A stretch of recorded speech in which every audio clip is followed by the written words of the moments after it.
ಆತ್ಮೀಯರು ಸಿಬ್ಬಂದಿ ಅವರು ನಮ್ಮೊಂದಿಗೆ ಇದ್ದಾರೆ. ಅವರಿಬ್ಬರನ್ನು ಕೂಡ ನಾನು ವೇದಿಕೆಗೆ ಆಹ್ವಾನಿಸ್ತಾ ಇದ್ದೇನೆ.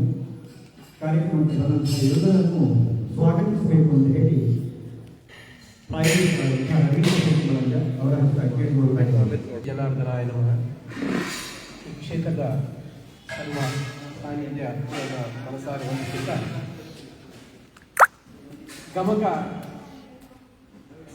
ಸಮಾರಂಭವನ್ನು ಈ ಕ್ಷೇತ್ರದಲ್ಲಿ ನಡೆಸಬೇಕೆಂದು ನಾವು ಕೇಳಿಕೊಂಡಾಗ ಮಾನ್ಯ ಅಧಿನಿಗಳಾದ ಶರತ್ ಪಣಮಟವರು ಬಹಳ ಪ್ರೀತಿಯಿಂದ ಒಪ್ಪಿಕೊಂಡು ಇವತ್ತು ಈ ಕಾರ್ಯಕ್ರಮವನ್ನು ನೆರವೇರಿಸಲಿಕ್ಕೆ ದೇವರ ಅನುಮತಿಯನ್ನು ಫೇಸ್ಬುಕ್ ಈ ದಿವಸದ ವಾಚನ ಹಾಗೂ ಗಾಯನವನ್ನು ನಡೆಸಿದಂತಹ ಶ್ರೀ ಮಧೂರು ಮೋಹನ್ ರಾಯರು ಹಾಗೂ ಸುವರ್ಣ ಕುಮಾರಿಯವರ ಸುಪುತ್ರರಾಗಿದ್ದ ಶ್ರೀಯುತ ವಿಷ್ಣು ಪ್ರಸಾದ್ ಕಲ್ಲುರಾಯರು, ವೃತ್ತಿಯಲ್ಲಿ ಸಿವಿಲ್ ಇಂಜಿನಿಯರ್ರು ಹಾಗೂ ಹವ್ಯಾಸಿ ಭಾಗವತರು, ಇವರನ್ನ ನಮ್ಮೆಲ್ಲರ ಪರವಾಗಿ ಆತ್ಮೀಯವಾಗಿ ಪ್ರೀತಿಪೂರ್ವಕವಾಗಿ ನಾನು ಸ್ವಾಗತಿಸ್ತಾ ಇದ್ದೇನೆ. ಅದೇ ರೀತಿ ನಮ್ಮವರಾದಂತಹ ತುಳು ವಿದ್ವಾಂಸರು ಹಲವಾರು ಸಂಘ ಸಂಸ್ಥೆಯಲ್ಲಿ ಸಕ್ರಿಯವಾಗಿ ಇರುವಂತಹ ಡಾಕ್ಟರ್ ದಿವಾ ಕೊಕ್ಕಡ ಇವರನ್ನು ನಾನು ಪ್ರೀತಿಪೂರ್ವಕವಾಗಿ ತಮ್ಮೆಲ್ಲರ ಪರವಾಗಿ ಸ್ವಾಗತಿಸ್ತಾ ಇದ್ದೇನೆ. ಅದೇ ರೀತಿ ಬಂದಂತಹ ಎಲ್ಲ ಭಗವದ್ ಭಕ್ತರನ್ನು ಕಲಾಭಿಮಾನಿಗಳನ್ನು ಆತ್ಮೀಯವಾಗಿ ಸ್ವಾಗತಿಸ್ತಾ ಕಾರ್ಯಕ್ರಮವನ್ನು ಮುಂದುವರಿಸಬೇಕಾಗಿ ತಮ್ಮಲ್ಲಿ ವಿನಂತಿಯನ್ನು ಮಾಡ್ತಿದ್ದೇನೆ. ಬಂದಂತಹ ಎಲ್ಲ ಭಗವದ್ ಭಕ್ತರಿಗೆ, ಗಮಕ ಕಲಾಭಿಮಾನಿಗಳಿಗೆ ಎಲ್ಲರಿಗೂ ಪ್ರೀತಿಪೂರ್ವಕ ಸ್ವಾಗತವನ್ನು ಕೋರ್ತಾ ಇದ್ದೇನೆ. ಮನೆ ಮನೆ ಗಮಕದ ಕಾರ್ಯಕ್ರಮದಲ್ಲಿ ಪಾಲ್ಗೊಳ್ಳುವಂತಹ ಕಲಾವಿದರಿಗೆ ಅವರ ನಿಸ್ವಾರ್ಥ ಸೇವಾ ರೂಪದಲ್ಲಿ ಅವರು ಕಾರ್ಯಕ್ರಮವನ್ನು ಕೈಗೊಳ್ಳಬಹುದು.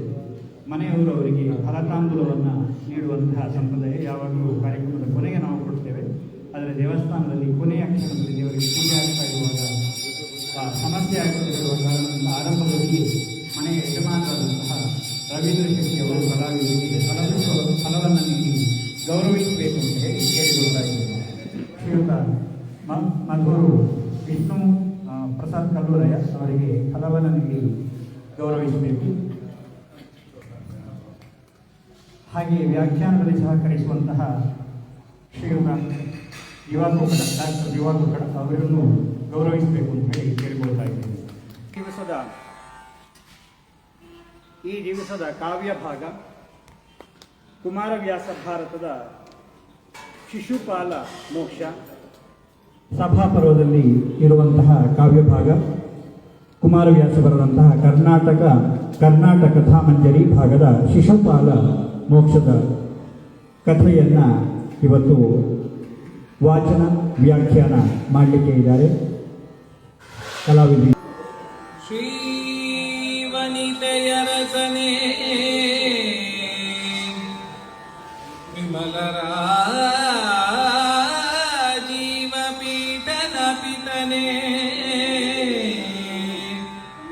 ಜಗದಿ ಪಾವನನೆ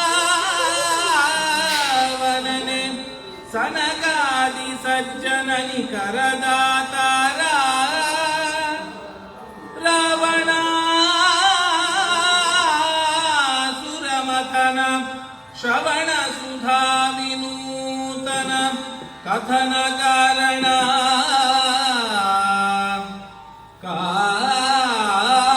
ಕಾವುದು ಆನತ ಜನವ ಕಾವುದು ಗದುಗಿನ ವೀರನಾರಾಯಣ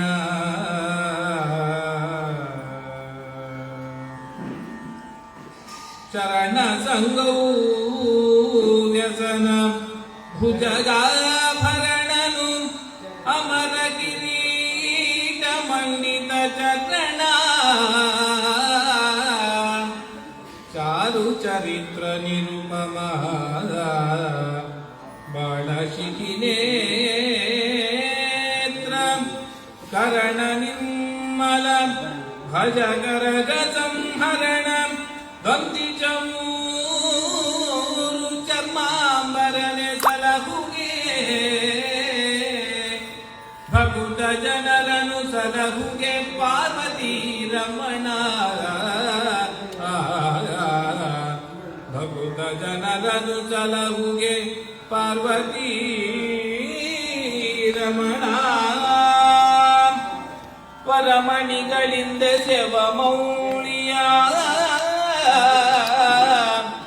ಸರಸಿ ಜಾರಿಯ ಕಿರಣದೋಳಿಯ ವಿರಚಿಸಿದ ಸಿಂಧೂರ ಬಾಳದಿ ಕುಣಿವ ಕುಂತಳದ ಕರಿನಿಭಾಕೃತಿಯೇನಿ ಪವಜನದ ಕರದ ಪಾಶದ ಮೋದಕದ ವಿಸ್ತರದ ಗಣಪತಿ ಮಾಡೆ ಮಗೆ ನಿರ್ವಿಘ್ನದಾಯಕವ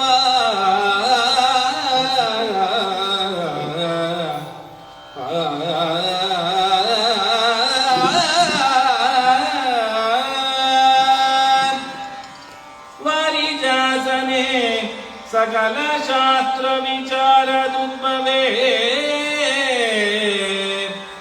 ವಚನ ರಚನೋದ್ಧಾರೆ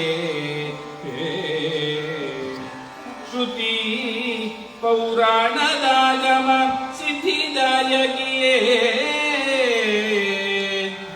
ಶೌರಿ ಸುರಪತಿ ಸಕಲ ಮುನಿಜನ ಸೂರಿಗಳಿಗೆ ಅನುಪಮದ ಯುಕ್ತಿಯೇ ನಾದೇಗೆ ಶಾರದೆಗೆ ನಕ್ಕಿಸುಗೆ ನಲಿದೊಲಿದೆನ್ನ ಜಿಹ್ವೆಯಲಿ ಶಾರದೆಯೇ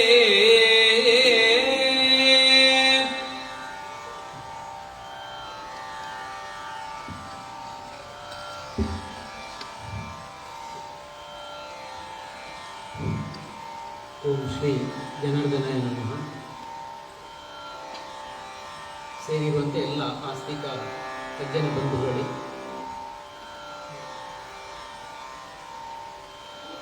ಗಮಕ ವಾಚನ ವ್ಯಾಖ್ಯಾನದ ಸಂಘಟಕರು, ಬೆಳ್ತಂಗಡಿ ತಾಲೂಕು ಗಮಕ ಸಾಹಿತ್ಯ ಪರಿಷತ್ತಿನ ಅಧ್ಯಕ್ಷರಾಗಿರುವಂತಹ ಶ್ರೀಯುತ ರಾಮಕೃಷ್ಣ ಭಟ್ ಅವರೇ, ಹಾಗೆಯೇ ಕಾರ್ಯದರ್ಶಿಯಾಗಿರುವಂತಹ ಮೇಧಾ ಮೇಡಮ್ ಅವರೇ, ಹಾಗೆಯೇ ಜಿಲ್ಲಾ ಸಾಹಿತ್ಯ ಪರಿಷತ್ತು ಇದರ ಅಧ್ಯಕ್ಷರು ಮಧುರು ಮೋಹನ ಕಲ್ಲೂರಾಯರು, ಅವರು ಉಪಸ್ಥಿತಿ ಇಲ್ಲ ಇಲ್ಲೀಗ, ಆದರೆ ಅವರ ಶ್ರೀಮತಿಯವರು ನಮ್ಮ ಜೊತೆಗಿದ್ದಾರೆ, ಸುವರ್ಣ ಕುಮಾರಿ ಕಲ್ಲೂರಾಯರವರು. ಹಾಗೆಯೇ ಇಲ್ಲಿ ವಿದ್ವಾಂಸರು ಸುನೀಲ್ ಪಂಡಿತ್ ಅವರಿದ್ದಾರೆ, ನಮ್ಮ ಹಿರಿಯರೆಲ್ಲ ಇಲ್ಲಿದ್ದೀರಾ. ಇವತ್ತು ವಾಚನ ಮಾಡುತ್ತಿರುವಂತಹ ಶ್ರೀಯುತ ಮಧುರು ವಿಷ್ಣು ಪ್ರಸಾದ್ ಕಲ್ಲೂರಾಯ ಅವರೇ, ಎಲ್ಲರಿಗೂ ಅಭಿವಂದಿಸ್ತಾ, ಈಗಾಗಲೇ ಅಧ್ಯಕ್ಷರು ಹೇಳಿದರು, ಪ್ರಾಸ್ತಾವಿಕವಾಗಿ ಮಾತುಗಳನ್ನು ಆಡಿದ್ದಾರೆ. ತಾಲೂಕಿನಲ್ಲಿ ಗಮಕ ವಾಚನ ವ್ಯಾಖ್ಯಾನ ಕಾರ್ಯಕ್ರಮ ನಿರಂತರವಾಗಿ ನಡೀತಿದೆ. ಇವತ್ತು 21ನೆಯ ಕಾರ್ಯಕ್ರಮವನ್ನು ನಮ್ಮ ರವೀಂದ್ರ ಶೆಟ್ಟಿ ಬೆಳೆಂಜ ಅವರ ನೇತೃತ್ವದಲ್ಲಿ ಶ್ರೀ ಕ್ಷೇತ್ರದಲ್ಲಿ ಜನಾರ್ದನನ ಸನ್ನಿಧಿಯಲ್ಲಿ ಆ ಜನಾರ್ದನನ ಮಹಿಮೆಯನ್ನು ಕೊಂಡಾಡುವಂಥ ಕೆಲಸಕ್ಕೆ ಅವರು ಮುಂದಾಗಿದ್ದಾರೆ. ನೇತೃತ್ವ ವಹಿಸಿಕೊಂಡಂತಹ ರವೀಂದ್ರ ಶೆಟ್ಟಿ ಬೆಳೆಂಜ ಅವರಿಗೆ ಕೂಡ ವಂದನೆಗಳನ್ನು ಸಲ್ಲಿಸ್ತಾ, ಆಗಲೇ ನಾನು ಮಾತಾಡ್ತಾ ಹೇಳ್ತಾ ಇದ್ದೆ, ಇದು ಗಮಕ ವಾಚನ ಅಂತೀನಿ. ಗಮಕ ಅಂದರೆ ಮತ್ತೆ ವ್ಯಾಖ್ಯಾನ ಅದಕ್ಕೆ ಬೇಕಿಲ್ಲ, ಹಾಡಿನಲ್ಲಿ ಹಾಡುವಾಗಲೇ ಅದನ್ನು ಅರ್ಥ ಮಾಡಿಕೊಳ್ಬೇಕು. ಹಾಗಾಗಿ ಇದು ಪೂರಕವಾಗಿ ಒಂಚೂರು ಅದಕ್ಕೆ ಸಂಪರ್ಕ ಕೊಂಡಿಯಾಗಿ ಮಾತನಾಡುವಂಥದ್ದಷ್ಟೇ. ವಿಷ್ಣು ಪ್ರಸಾದ್ ಕಲ್ಲೂರಾಯರವರು ಅತ್ಯಂತ ಅದ್ಭುತವಾಗಿ ಹಾಡುಗಾರಿಕೆ ಮಾಡ್ತಾ ಇದ್ದಾರೆ.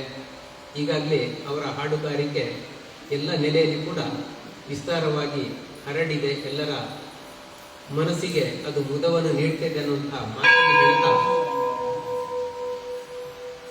ಇವತ್ತು ಕುಮಾರವ್ಯಾಸ ಭಾರತದಿಂದ ಆಯ್ದುಕೊಂಡಂಥ ಭಾಗ. ಸಾಮಾನ್ಯವಾಗಿ ನಾವು ಶಿಶುಪಾಲ ವಧೆ ಅಂತ ಹೇಳುವಂಥದ್ದಿದೆ, ಆದರೆ ಇವತ್ತಿನ ಶೀರ್ಷಿಕೆಯಲ್ಲಿ ಶಿಶುಪಾಲ ಮೋಕ್ಷ ಅಂತ ಕೊಟ್ಟದ್ದಿದೆ. ಖಂಡಿತವಾಗಿ ಕೂಡ ಅರ್ಥಪೂರ್ಣವಾಗಿದೆ. ಭಗವಂತನ ಕೈಯಿಂದಲೇ ಆ ಭಗವಂತನ ಸಾನ್ನಿಧ್ಯಕ್ಕೆ ಸೇರುವಂಥ ಒಂದು ಸನ್ನಿವೇಶ ಏನಿದೆ ಕೃಷ್ಣ ಪರಮಾತ್ಮನದು.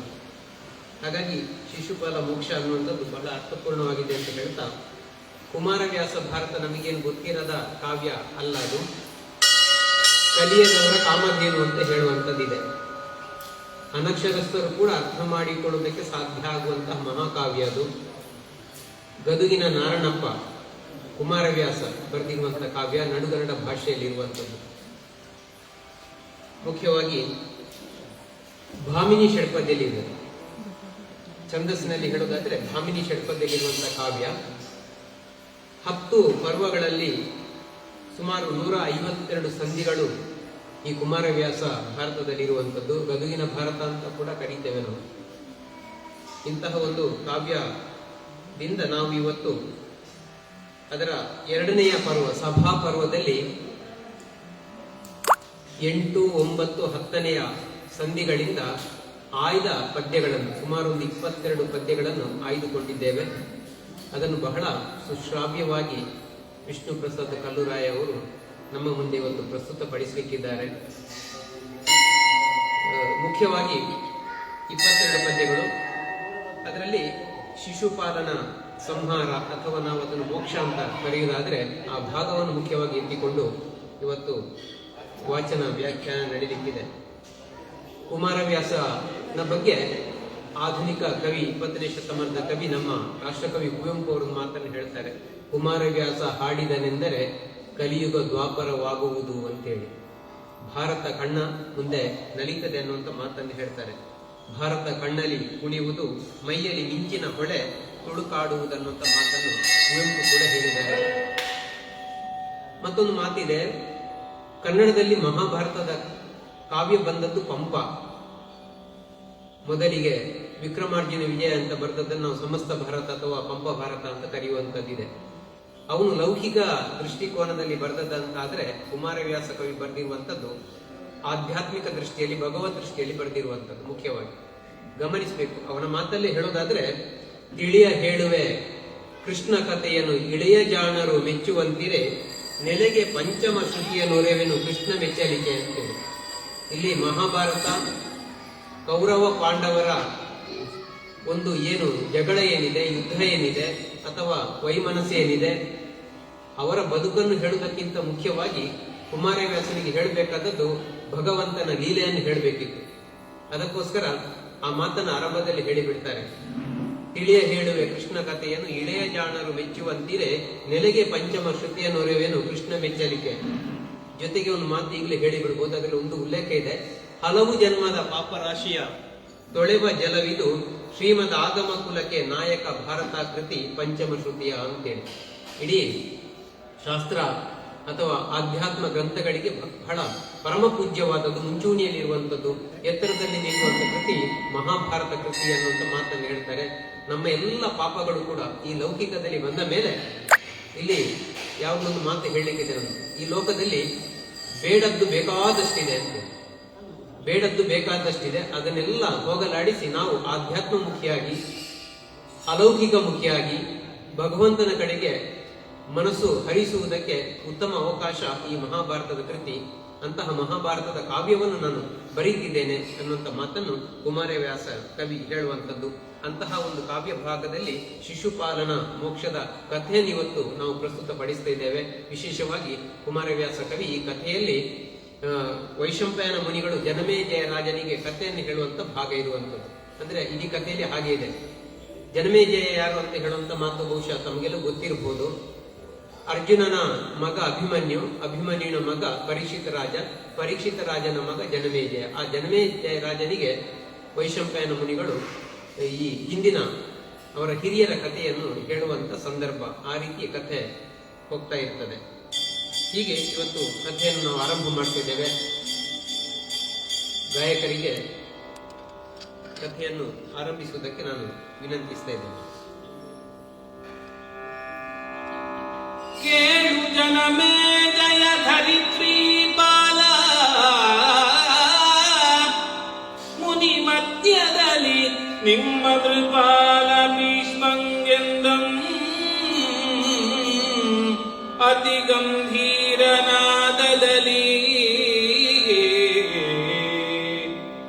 ಬಾಳನೇತ್ರಗೆ ಪಡಿಗೆ ನಿಪ ಭೂಪಾಲರು, ಇದರೊಳಗೆ ಅಗ್ರಪೂಜ್ಯನ ಹೇಳು ಗಾಂಗೆಯ ನುಡಿದನು ಗಾಂಗೆಯ ನುಡಿದನು ವೇದ ಸನುಮತವ ಗಾಂಗೆಯ ನುಡಿದನು ವೇದ ಸನುಮತವ. ಯಾಗಗಳಲ್ಲಿ ಅತ್ಯಂತ ಶ್ರೇಷ್ಠವಾದ ಯಾಗ ಅಂದ್ರೆ ರಾಜಸೂಯ ಯಾಗ.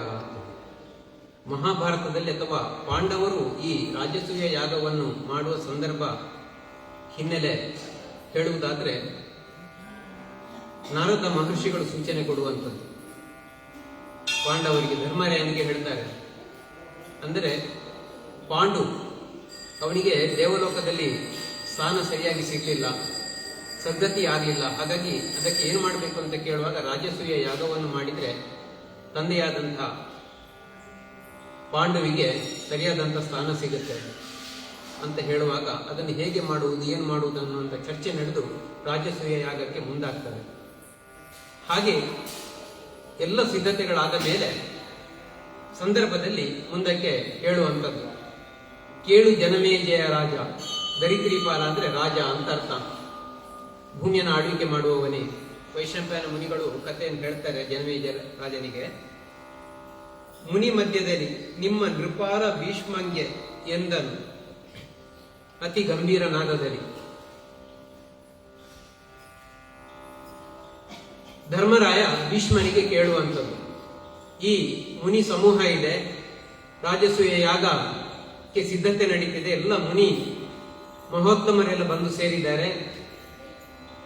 ಇವರ ಮಧ್ಯದಲ್ಲಿ ಬಾಳನೇತ್ರಗೆ ಪಡಿಯನಿಪ. ಬಾಳನೇತ್ರ ಅಂದ್ರೆ ಶಿವನಿಗೆ ಸರಿಯಾದಂತಹ ಸರಿಸಾಟಿಯಾದಂತಹ ಭೂಪಾದರು ಯಾರಿದ್ದಾರೆ ಇಲ್ಲಿ? ಎಲ್ಲರೂ ಬೇರೆ ಬೇರೆ ದೇಶಗಳವರು ಬಂದು ಸೇರಿದ್ದಾರೆ, ರಾಜಾದಿ ರಾಜರುಗಳು ಬಂದು ಸೇರಿದ್ದಾರೆ, ಮುನಿವರಿಯರು ಬಂದು ಸೇರಿದ್ದಾರೆ. ಇವರೆಲ್ಲರಲ್ಲಿ ಕೂಡ ಆ ಭಗವಂತನಾದಂತಹ ಪರಮಾತ್ಮನಾದಂಥ ಶಿವನಿಗೆ ಸರಿಸಾಟಿಯಾದಂಥವ್ರು ಯಾರಿದ್ದಾರೆ ಭೂಲೋಕದಲ್ಲಿ ಅಂತ ಹೇಳುವಂಥದ್ದು. ಹೇಳೆ ನಾನು ಗಾಂಗೆಯ ನುಡಿದನು. ಆವಾಗ ಭೀಷ್ಮಾಚಾರ್ಯರು ಆ ಧರ್ಮರಾಯನಿಗೆ ಅವನಿಗೊಂದು ಅಳುಕಿತ್ತು.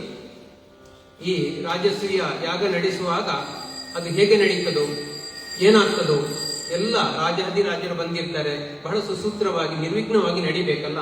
ಅದಕ್ಕೋಸ್ಕರ ಎಲ್ಲ ಚಿಂತನೆ ಮಾಡಿಬಿಟ್ಟು ಅವರ ಮಾರ್ಗದರ್ಶನ ತಗೊಂಡು ಎಲ್ಲ ಮುಂದುವರಿಸ್ತಾನೆ ಧರ್ಮರಾಯ. ಆ ಸಂದರ್ಭದಲ್ಲಿ ಕೇಳಿದಾಗ ಭೀಷ್ಮಾಚಾರ್ಯರು ವೇದ ಸನುಮತವಾಗಿ ಈ ರೀತಿ ಹೇಳ್ತಾರೆ ಅವರು. ಆರು ತಾರಾಗ್ರಜದ ಮಧ್ಯದಳು ಆರು ದಿನಕರನುಲಿಯೇ ಬಳಿಕರಾರು ಸುರನಿಕರದಲ್ಲಿ ಸೇವ್ಯರು ಶೂಲಧರನುಲಿಯೇ ಆರು ನಿರ್ಜರ ನಿವಹದಲ್ಲಿ ಜಂಭಾರಿಯಲ್ಲದೆ ಮಾನನೀಯದಾರು ಜಗದಲ್ಲಿ ಕೃಷ್ಣನಲ್ಲದೆ ಪೂಜ್ಯತಮರಿಂದ ಮಾನನೀಯದಾರು ಜಗದಲ್ಲಿ ಕೃಷ್ಣನಲ್ಲದೆ ಪೂಜ್ಯತಮರಿಂದ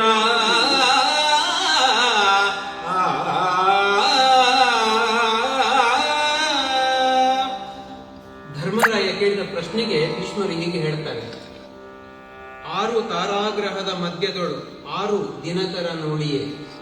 ತಾರಾಮಂಡಲದಲ್ಲಿ, ನಕ್ಷತ್ರ ಮಂಡಲದಲ್ಲಿ ಸೂರ್ಯನನ್ನು ಬಿಟ್ಟು ಬೇರೆ ಯಾರು ಶ್ರೇಷ್ಠರಿದ್ದಾರೆ ಅಂತೇಳಿ. ಆ ಸೂರ್ಯನಿಗೆ ಸರಿಸಮನಾದವನೇ ಕೃಷ್ಣ ಅಂತ ಸೂರ್ಯನಂತಿರುವವನು. ಇಲ್ಲಿ ಸೇರಿರುವಂತ ಮುನಿ ಸಮುದಾಯದಲ್ಲಿ ರಾಜಾದಿರಾಜರ ನಡುವೆ ಶ್ರೇಷ್ಠ ಯಾರು ಅಂತ ಕೇಳಿದ್ರೆ, ಪೂಜ್ಯನ ಯಾರು ಅಂತ ಕೇಳಿದ್ರೆ ಶ್ರೀಕೃಷ್ಣ ಭಗವಂತ. ಹಾಗೆಯೇ ಸುರ ನಿಕರದಲ್ಲಿ ಸೇವ್ಯರು ಶೂಲಧರ ನುಡಿಯೇ. ಶಿವನನ್ನು ಬಿಟ್ಟು ಬೇರೆ ಯಾರು ಇಲ್ಲಿ ಇದ್ದಾರೆ? ಆ ದೇವ ಸಮೂಹದಲ್ಲಿ ಶಿವನೇ ಶ್ರೇಷ್ಠನಾಗಿದ್ದಾನೆ, ಅಂತಹ ಶ್ರೇಷ್ಠನಾದವನು ಕೃಷ್ಣ ಅಂತ ಹೇಳ್ತಾರೆ. ಹಾಗೆಯೇ ನಿರ್ಜರ ನಿವಾಹದಲ್ಲಿ ಜಂಭಾರಿಯಲ್ಲದೆ ಬೇರೆ ಯಾರಿದ್ದಾರೆ? ದೇವತೆಗಳ ಆ ಸಾಲಿನಲ್ಲಿ ಇಂದ್ರನನ್ನು ಬಿಟ್ಟು ಬೇರೆ ಯಾರು ಶ್ರೇಷ್ಠರಿದ್ದಾರೆ ಅಂತ ಹೇಳಿ, ಹಾಗಾಗಿ ಜಗದಲ್ಲಿ ಕೃಷ್ಣನಲ್ಲದೆ ಪೂಜ್ಯತಮರು ಬೇರೆ ಯಾರು? ಇಡೀ ಜಗತ್ತಿನಲ್ಲಿ ಅತ್ಯಂತ ಪೂಜನೀಯನಾದವನು, ಶ್ರೇಷ್ಠನಾದವನು ಯಾರು ಅಂತ ಕೇಳಿದ್ರೆ ಆ ಕೃಷ್ಣ ಪರಮಾತ್ಮ ಜನಾರ್ದನ ಎಂಬುದಾಗಿ ಭೀಷ್ಮರು ಧರ್ಮರಾಯನಿಗೆ ಒಂದು ತಮ್ಮ ಅಭಿಪ್ರಾಯವನ್ನು ಹೇಳ್ತಾರೆ. ಗಿರಿಗಳಲ್ಲಿ ಹೇಮಾದ್ರಿ ಘನಸಾಗರದೊಳಗೆ ದುಗ್ಗಾತಿಯೇ ದೇವಾಸುರನರೋರಗ ನಿರಗದಲ್ಲಿ ನಾರಾಯಣನೆ ಮಿಗಿಲು ಅರಸ ಸಂಶಯವೇಕೆ ಕೃಷ್ಣನ ಜತನವನ್ನು ತಿಳಿಯೇ ರಾಜಸೂಯಾಧ್ವರಗೆ ಪೂಜಾ ಪಾತ್ರ ಈ ಗವಿಯಂತ ಭೀಷ್ಮ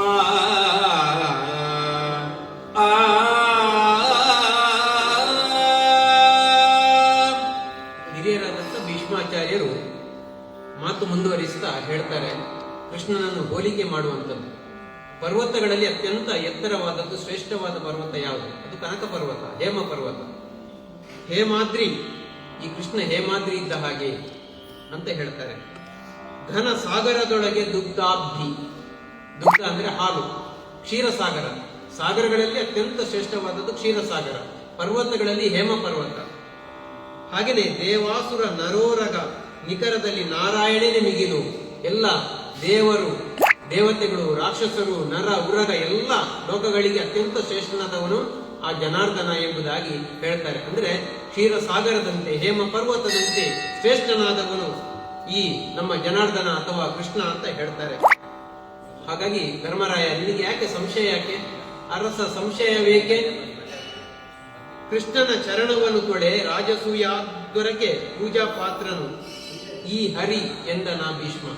ಹಾಗಾಗಿ ರಾಜಸೂಯ ಯಾಗದಲ್ಲಿ ಕೊನೆಗೆ ಅಗ್ರ ಪೂಜೆ ಯಾರಿಗೆ ಸಲ್ಲಬೇಕು ಅನ್ನುವಂಥ ಪ್ರಶ್ನೆ ಬಂದಿರುವಂಥದ್ದು. ಅಭಿಪ್ರಾಯ ಇರುವಂಥದ್ದು ಕೃಷ್ಣನಿಗೆ ಅಗ್ರ ಪೂಜೆ ಸಲ್ಲಬೇಕು ಅಂತೇಳಿ. ಅದನ್ನೀಗ ಭೀಷ್ಮಾಚಾರ್ಯರು ಧರ್ಮರಾಯನಿಗೆ ಸ್ಪಷ್ಟವಾಗಿ ಹೇಳ್ತಾರೆ.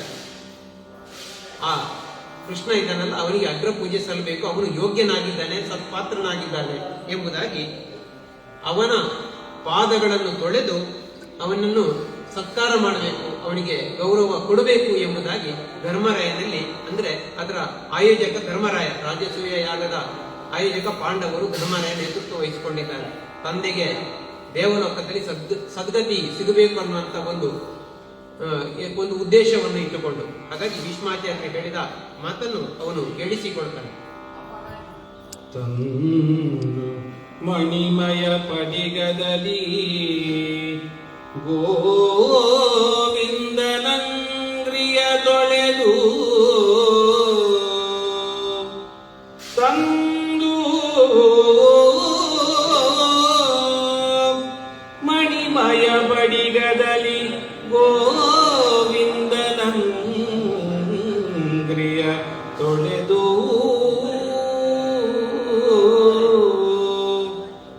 ಗಂಗೆಯ ತಂದೆವು ಈಗಲೇ ತಾವೆನುತ ತಮ್ಮುತ್ತಮಾಂಗದಲ್ಲಿ ವಂದಿಸುತ್ತ ವೈದಿಕದ ಪರಿವಿಡಿಯಿಂದ ವಂದಿಸುತ್ತ ವೈದಿಕದ ಪರಿವಿಡಿಯಿಂದ ಮಧುಪರ್ಗಾದಿ ಪೂಜೆಗಳಿಂದ ಸತ್ಕರಿಸಿದರು. ಮಧುಪರ್ಗಾದಿ ಪೂಜೆಗಳಿಂದ ಸತ್ಕರಿಸಿದರು ಸಚರಾಚರ ಜಗತ್ಪತಿಯ.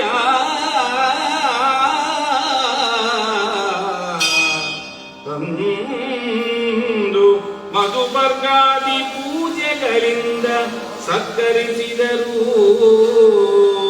ಜಗತ್ಪತಿಯ.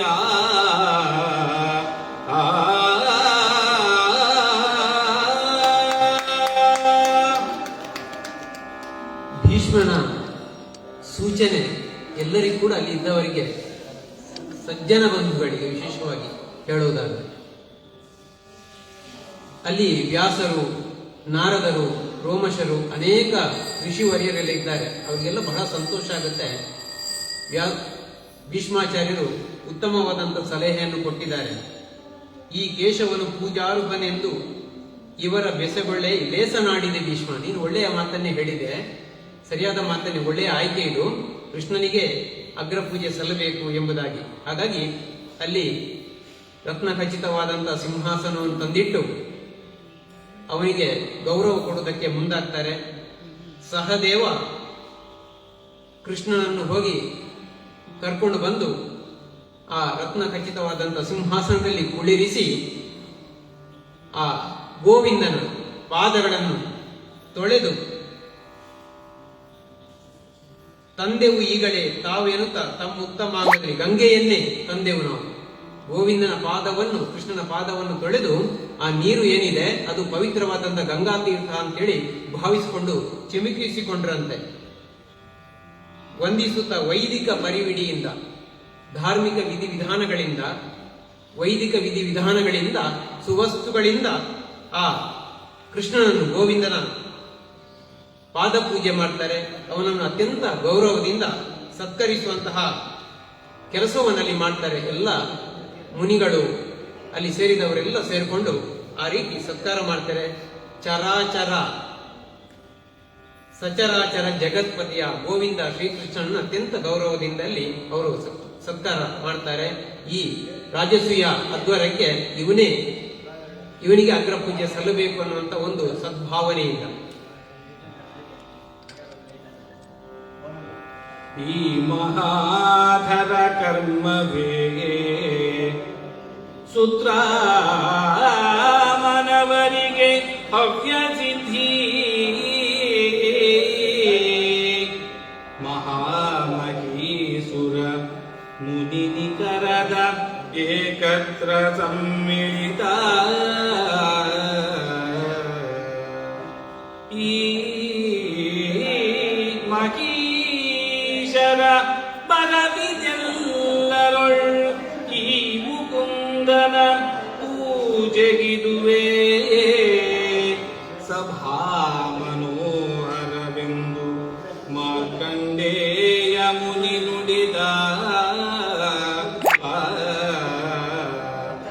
ಈ ಪೂಜೆಗಿದುವೆ ಸಭಾ ಮನೋಹರವೆಂದು ಮಾರ್ಕಂಡೇಯ ಮುನಿ ನುಡಿದ.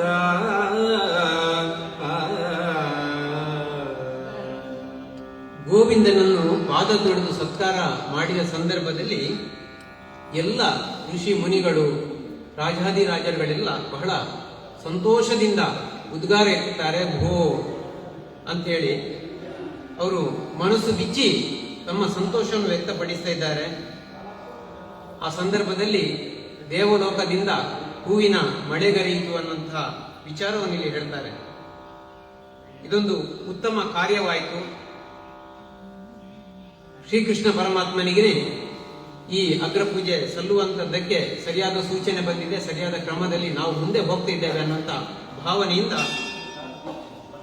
ಹಾಗಾಗಿ ಇಡೀ ಲೋಕದ ಬೇರೆ ಬೇರೆ ದೇಶಗಳ ರಾಜರುಗಳು ಬಂದಿದ್ದಾರೆ. ಇವರ ಸಮ್ಮುಖದಲ್ಲಿ ಗೋವಿಂದನಿಗೆ, ಕೃಷ್ಣನಿಗೆ ಈ ರೀತಿಯ ಒಂದು ಗೌರವ ಸಿಕ್ಕಿರುವಂಥದ್ದು, ಇದುವೇ ಸಭಾ ಮನೋಹರ, ಇದು ಉತ್ತಮವಾದಂತಹ ಕಾರ್ಯ, ಸಭೆಗೆ ಒಂದು ಒಳ್ಳೆಯ ಶೋಭೆ ಬಂದಿದೆ ಅನ್ನುವಂಥ ಮಾತನ್ನು ಅಲ್ಲಿದ್ದಂತಹ ಮಾರ್ಕಂಡೇಯ ಮುನಿ ಅಭಿಪ್ರಾಯವನ್ನು ವ್ಯಕ್ತಪಡಿಸ್ತಾರೆ. ಕೆಲರು ಪಾಂಡವರ ಮೈತ್ರಿಯುದಲ್ಲಿ, ಕೆಲರು ಕೃಷ್ಣನ ಬಲುಮೆಯಲಿ, ಕೆಲರು ಧೀರತ್ವದಲ್ಲಿ, ಕೆಲರು ಅನುಚಿತದ ಭೀತಿಯಲಿ, ಕೆಲರು ಇದೇ ಕೆವಗೆಂದು ಧರಣಿ ವಲಯದ ಅವನಿಬರು ಇದ್ದರು. ಅವರೊಳು ಕಳಚಿಗೋಮಣಿ ಮಸಗಿದನು. ಭೂಪಾಲ ಕೇಳು ಎಂದ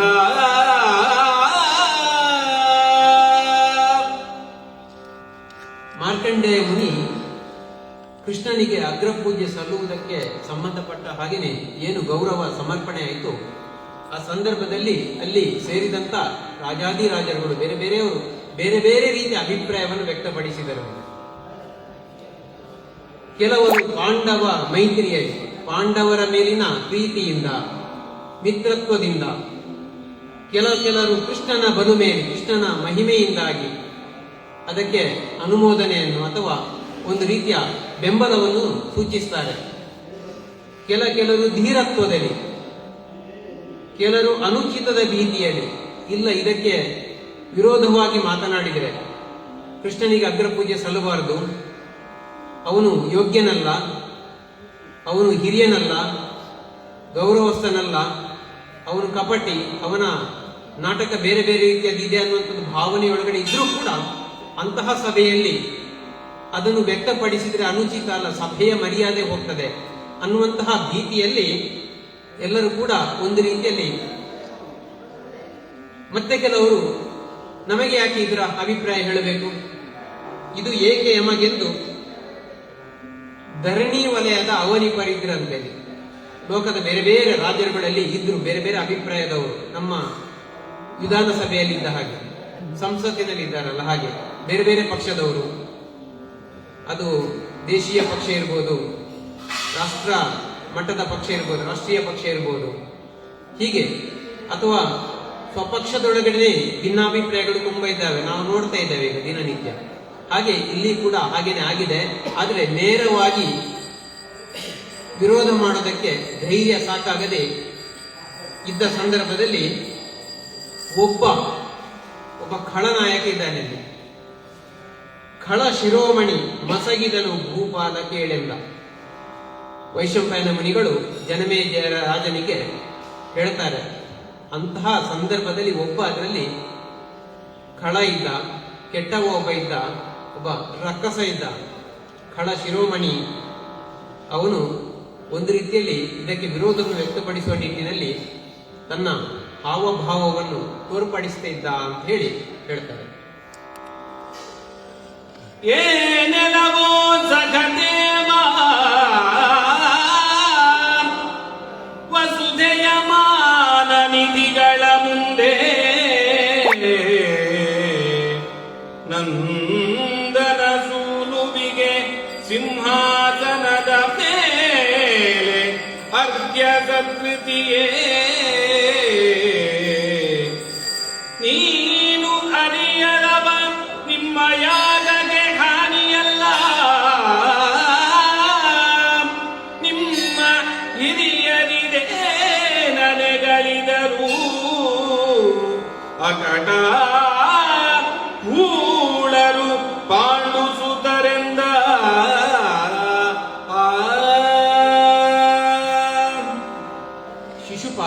ಶಿಶುಪಾಲ ಅನ್ನುವವನಿಗೆ ಈಗ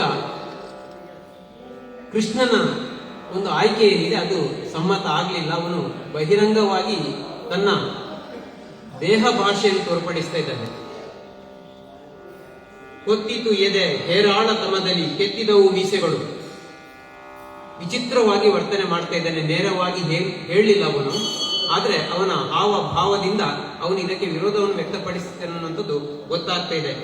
ಇಂಥ ಸಂದರ್ಭದಲ್ಲಿ ಆ ಕೃಷ್ಣನನ್ನು ಕರ್ಕೊಂಡು ಬಂದು ಅವನಿಗೆ ಗೌರವ ಕೊಡುವುದಕ್ಕೆ ಅಂತೇಳಿ ಪಾಂಡವರಲ್ಲಿ ಕೊನೆಯವನಾದಂತಹ ಸಹದೇವ ಕರೆದುಕೊಂಡು ಬಂದದ್ದು. ಅವನನ್ನು ಉದ್ದೇಶಿಸಿ ಮಾತನಾಡ್ತಾನೆ ಶಿಶುಪಾಲ.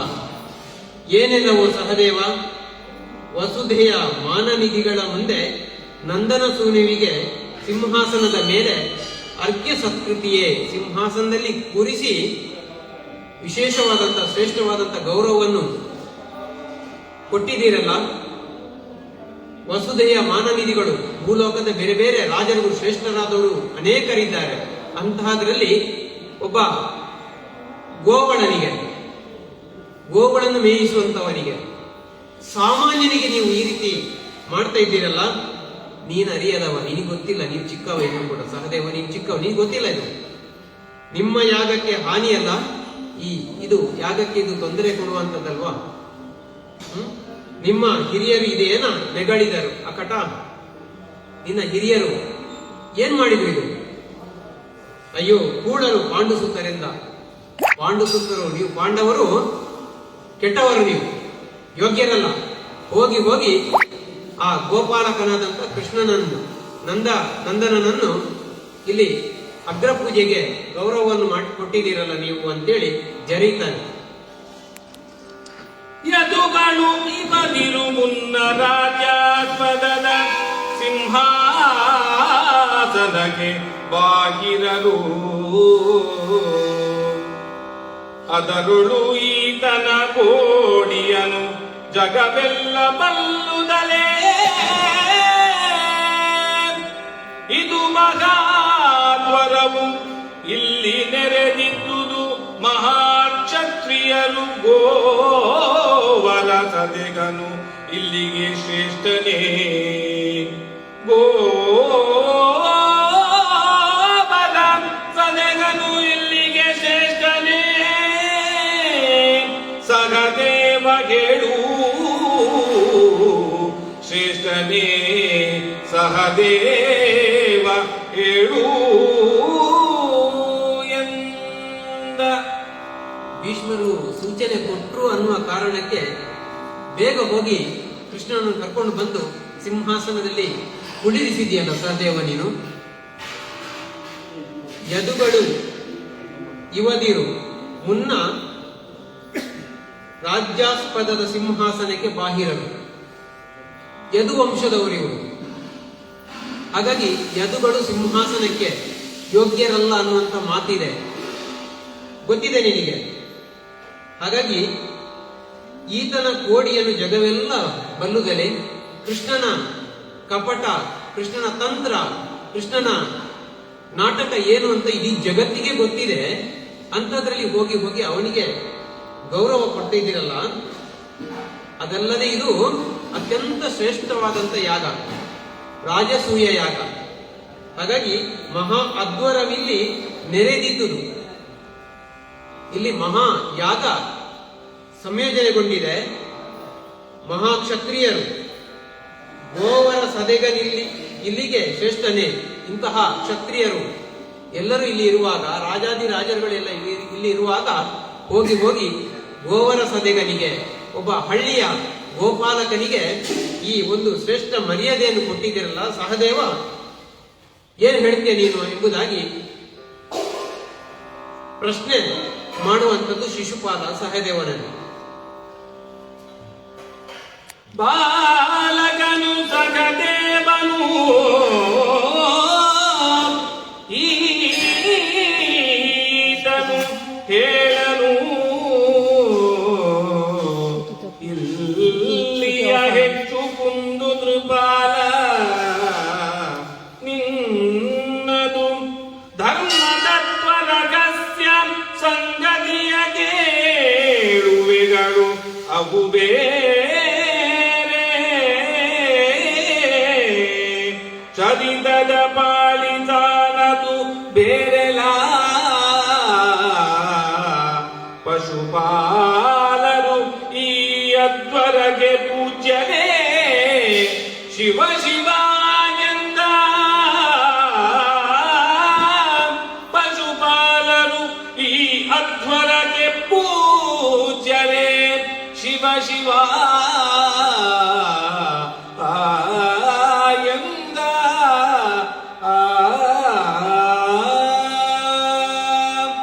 ಈ ಸಹದೇವನಲ್ಲಿ ಪ್ರಶ್ನೆ ಮಾಡಿದರೆ, ಮಾತನಾಡಿದರೆ, ವಿಚಾರಿಸಿದ್ರೆ ಏನು ಪ್ರಯೋಜನಕ್ಕೆ ಬರುವುದಿಲ್ಲ. ಯಾಕೆಂದ್ರೆ ಅವನು ಇನ್ನು ಬಾಲಕ, ಅವನು ಏನು ಉತ್ತರಿಸಲಿಕ್ಕೆ ಸಾಧ್ಯ ಇಲ್ಲ. ಹಾಗಾಗಿ ಧರ್ಮರಾಯ ನೀನು ಹೇಳಬೇಕೀಗ. ಬಾಲಕನು ಸಹದೇವನು, ಈತನು ಹೇಳಲು ಇಲ್ಲಿಯ ಹೆಚ್ಚು ಕುಂದು, ಇಲ್ಲಿ ಕುಂದು ಕೊರತೆ ಏನಿದೆ, ಸಮಸ್ಯೆ ಏನಿದೆ, ಯೋಗ್ಯನ ಅಯೋಗ್ಯನ ಅನ್ನುವಂತಹ ವಿಚಾರ ಅವನಿಗೆ ಹೇಳುವ ಸಾಮರ್ಥ್ಯ ಇಲ್ಲ. ಹಾಗಾಗಿ ನೃಪಾಲ ಧರ್ಮರಾಯ, ನಿನ್ನದು ಧರ್ಮ ತತ್ವ ರಹಸ್ಯ ಸಂಗತಿಯ ಕೇಳುವೆ. ನೀನು ಧರ್ಮ ತತ್ವ ವಿಚಾರವನ್ನೆಲ್ಲ ಬಲ್ಲವನಾಗಿದ್ದೀಯಾ, ಸಕಲ ಜ್ಞಾನ ಅನ್ವಿತನಾಗಿದ್ದೀಯ ನೀನು. ಹಾಗಾಗಿ ನಿನ್ನ ಚರಿತ್ರೆನೇ ಬೇರೆ, ನಿನ್ನ ವ್ಯಕ್ತಿತ್ವನೇ ಬೇರೆ. ಹಾಗಾಗಿ ನೀನು ಹೇಳಬೇಕು, ಪಶುಪಾಲರು ಈ ಅಧ್ವರಕ್ಕೆ ಯೋಗ್ಯರೇ. ಕೃಷ್ಣ ಈ ಅಧ್ವರಕ್ಕೆ ಅಗ್ರ ಪೂಜೆಯನ್ನು ಸ್ವೀಕರಿಸುವುದಕ್ಕೆ ಯೋಗ್ಯನಿದ್ದಾನೆಯೇ ಹೇಳು, ನೀನು ಹೇಳಬೇಕು. ಶಿವ ಶಿವ ಎಂಬುದಾಗಿ ಶಿಶುಪಾಲ ಹೇಳ್ತಾನೆ. ಸಕಲ ಶಾಸ್ತ್ರ ಶ್ರವಣ ವೇದ ಪ್ರಕರ ಧರ್ಮ ವಿಚಾರ ಪೌರಾಣಿಕ ಕಥಾ ಪ್ರಾಗಲ್ಭ್ಯ ವಿನಿತರ ಸಾರ ಸಂಗತಿಯ ಅಗಟ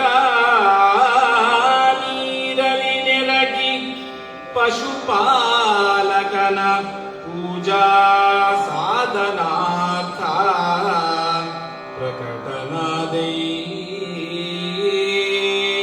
ಪಶುಪಾಲಕನ ಪೂಜಾ ಸಾಧನಾರ್ಥ ಪ್ರಕಟನಾದೈ ಭೀಷ್ಮ ಮೂರ್ಖಾದಮನು ನಿನ್ನಿಂದ ಸಕಲ ಶಾಸ್ತ್ರ ಶ್ರವಣ ವೇದ ಪ್ರಕರ ಧರ್ಮ ವಿಚಾರ ಪೌರಾಣಿಕ ಕಥಾ ಪ್ರಾಗಲ್ಭ್ಯಾಗ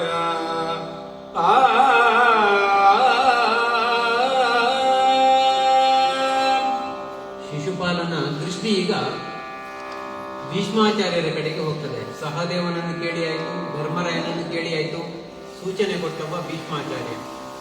ಹಿರಿಯನಾಗಿದ್ದುಕೊಂಡು ಕೃಷ್ಣ ಯೋಗ್ಯನಿದ್ದಾನೆ, ಅವನಿಗೆ ಅಗ್ರಪೂಜೆ ಸಲ್ಲಬೇಕು ಅನ್ನುವಂಥ ಸೂಚನೆ ಕೊಟ್ಟಂತ ಭೀಷ್ಮಾಚಾರ್ಯರಿಗೆ ಹೇಳ್ತಾನೆ, ಸಕಲ ಶಾಸ್ತ್ರ ಶ್ರವಣ ವೇದ ಪ್ರಕಾರ ಧರ್ಮ ವಿಚಾರ, ಎಲ್ಲ ಶಾಸ್ತ್ರ ಕಥೆ ಶಾಸ್ತ್ರ ಪುರಾಣ ಎಲ್ಲ ಇರುವಂತಹ ಇಂತಹ ಒಂದು ಧರ್ಮ ನೀತಿಗಳನ್ನೆಲ್ಲ ನೀನು, ನಾವೊಂದು ಮಾತು ಹೇಳ್ತೇವೆ, ನೀರಿನಲ್ಲಿ ಹೋಮ ಇಟ್ಟಾಗೆ ಆಯ್ತು ಅಂತೇಳಿ, ಎಲ್ಲ ಮಾಡಿ ಕೂಡ ವ್ಯರ್ಥ ಆಯ್ತು ಅಂತೇಳಿ. ಇಷ್ಟೆಲ್ಲ ಗೊತ್ತಿದ್ದೀವಲ್ಲಿ, ಅವುಗಳಲ್ಲೆಲ್ಲ ಏನು ಮಾರ್ಗದರ್ಶನ ಮಾಡಿದೆ, ಅದೆಲ್ಲವನ್ನು ಕೂಡ ನೀನು ಇಂತಹ ಒಬ್ಬ ಕೃಷ್ಣನನ್ನು ಅಗ್ರಪೂಜೆಗೆ ನೇಮಿಸಿ ಬಿಟ್ಟು ನೀನು ಹಾಳು ಮಾಡಿದೆಯಲ್ಲ. ಅಕಟ ನೀರಲಿ ನೆರಹಿ ಪಶುಪಾಲಕನ ಪೂಜಾ ಸಾಧನಾರ್ಥ ಪ್ರಕಟ ನಾದಾಯಿ, ನೀನು ಅದನ್ನು ಪ್ರಕಟ ಮಾಡಿಬಿಟ್ಟೆಯಲ್ಲ ನೀನು ಕೃಷ್ಣ ಅಂತೇಳಿ. ಭೀಷ್ಮ ಮೂರ್ಖಾಧಮನು ನೀನು. ಭೀಷ್ಮನಿಗೆ ಹೇಳುವಂಥದ್ದು ಶಿಶುಪಾಲ, ನೀನು ಅತ್ಯಂತ ಮೂರ್ಖನಿದ್ದೀಯ. ನಾನು ಸಹದೇವನನ್ನು ಬೈದು ಏನು ಪ್ರಯೋಜನ ಇಲ್ಲ, ಧರ್ಮರಾಯನಿಗೆ ಪ್ರಶ್ನೆ ಕೇಳಿ ಏನು ಪ್ರಯೋಜನಕ್ಕೆ ಬರುವುದಿಲ್ಲ. ನೀನು ಇದಕ್ಕೆ ಸೂತ್ರಧಾರ, ಸೂಚನೆ ಕೊಟ್ಟದ್ದು ನೀನು ಮೂರ್ಖಾಧಮ ಅಂತ ಹೇಳಿ ಬೈತಾನೆ ಶಿಶುಪಾಲ ಭೀಷ್ಮಾಚಾರ್ಯರನ್ನು. ಹಿರಿಯನೆಂದೀತನಲಿ ಪೂಜಾ ವರ್ಣವೇ ವಸುದೇವನಿ ಮುರಗರನ ಪಿತನಿದ್ದಂತೆ ಮೇನ್ ಈ ದೃಪದ ಭೂಪತಿಯ ವರೆಸಿ ನೀವು ಆಚಾರ್ಯನೆಂದು ಆದರಿಸುವರೆ, ರಾಯನಿಗೆ ಅಸ್ತ್ರದ ಗುರುವಲ ದ್ರೋಣಂಗೆ ಪೂಜೆಯ ಮಾಡಿರೇಕೆ ಎಂದ. ಅಲ್ಲ, ಕೃಷ್ಣನನ್ನು ನೀವು ಇಷ್ಟು ಗೌರವಿಸಬೇಕು ಅಂತಂದ್ರೆ ಅವನು ಹಿರಿಯನಂತ ಹೇಳಿ ನೀವು ಹೀಗೆ ಗೌರವ ಕೊಡ್ತಾ ಇದ್ದೀರಾ, ಅಥವಾ ಅವನ ಆಚಾರ್ಯ ಅಂತ ಹೇಳಿ ಗೌರವ ಕೊಡ್ತಾ ಇದ್ದೀರಾ? ಹಿರಿಯ ಅವನ ತಂದೆ, ಕೃಷ್ಣನ ತಂದೆ ವಸುದೇವ ಇದ್ದಾನೆ, ಅವನಿಗೆ ಗೌರವ ಕೊಡ್ಬೋದಿತ್ತಲ್ಲ. ಆಚಾರ್ಯ ಅಂತ ಆದ್ರೆ ದ್ರೋಣಾಚಾರ್ಯರಿದ್ದಾರೆ, ಯಾವ ಅರ್ಥದಲ್ಲಿ ನೀವು ಆಯ್ಕೆ ಮಾಡಿದ್ದೀರಿ ಅನ್ನುವಂಥ ಪ್ರಶ್ನೆಯನ್ನು ಮಾಡ್ತಾನೆ ಶಿಶುಪಾಲ. ಯಾಕೆ ಹೀಗೆ ಮಾಡಿದ್ದೀರಿ? ಅವರಿಗೆ ದ್ರೋಣನಿಗೆ ಅಥವಾ ವಸುದೇವನಿಗೆ ಯಾಕೆ ನೀವು ಗೌರವ ಕೊಟ್ಟಿಲ್ಲ? ಹೋಗಿ ಹೋಗಿ ಈ ಹಳ್ಳಿಯ ಬಾಲಕನಿಗೆ, ಹಳ್ಳಿಯ ಹುಡುಗನಿಗೆ, ಗಾವಿಲನಿಗೆ, ಪಶುಪಾಲನಿಗೆ ಈ ರೀತಿಯ ಗೌರವ ಕೊಟ್ಟಿದ್ದೀರಲ್ಲ ಯಾಕೆ ಎಂಬುದಾಗಿ ಮತ್ತೆ ಪ್ರಶ್ನೆ ಮಾಡ್ತಾನೆ ಶಿಶುಪಾಲ. ಜರಡು ಮಗವು ಈ ಮಗಗೆ ಹೋಲುವ ಧರಣಿಪತಿಯೇ, ಈ ಮಗಗೆ ಧರಣೀಶ್ವರರಿಗೆ ಪಾಸಾದ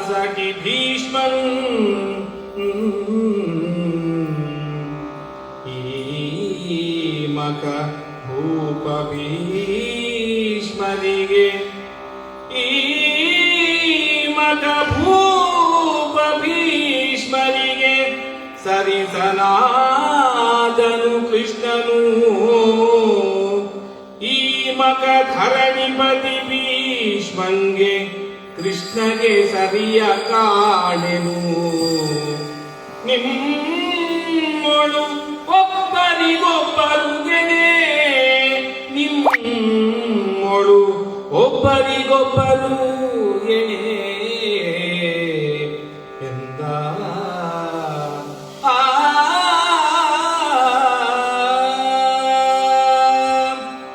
ಮುಂದುವರಿಸಿದ ಶಿಶುಪಾಲ ಹೇಳ್ತಾನೆ, ಇದೊಂದು ವ್ಯರ್ಥ ಯಜ್ಞ, ಇದಕ್ಕೆ ಅರ್ಥ ಇಲ್ಲ. ಏನೂ ಪ್ರಯೋಜನವಿಲ್ಲದ ಮಖವನ್ನು, ಒಂದು ಯಜ್ಞವನ್ನು, ಒಂದು ಯಾಗವನ್ನು ನೀವು ಏರ್ಪಡಿಸಿದ್ದೀರಾ. ಮಖಕ್ಕೆ ಹೋಲುವ ಧರಣಿಪತಿ, ಈ ಮಖಕ್ಕೆ, ಧರಣೀಶ್ವರಗೆ, ಆ ಯಜ್ಞದ ಅಧಿಪತಿ ಅಥವಾ ಯಜ್ಞಕ್ಕೆ ಒಡೆಯ ಯಾರು ಅಂತ ಕೇಳಿದರೆ ನಡೆಸುವವನು ಧರ್ಮರಾಯ. ಅವನಿಗೆ ಪಾಸಟಿಯಾಗಿ ಭೀಷ್ಮ ಇದ್ದಾನೆ. ಅವನ ಜೊತೆಗೆ ಇರುವಂಥದ್ದು, ಜೊತೆಗೆ ನಿಂತದ್ದು ಭೀಷ್ಮಾಚಾರ್ಯ. ಈ ಮಖಭೂಪ ಭೀಷ್ಮರಿಗೆ ಸಮಾನನಾದವನು ಕೃಷ್ಣ. ಧರ್ಮರಾಯ, ಅವನ ಜೊತೆಗೆ ಭೀಷ್ಮ, ಭೀಷ್ಮನ ಜೊತೆಗೆ ಕೃಷ್ಣ. ಮಖ ಧರಣಿಪತಿ ಭೀಷ್ಮಂಗೆ ಕೃಷ್ಣಗೆ ಸರಿಯ ಕಾಣೆನು.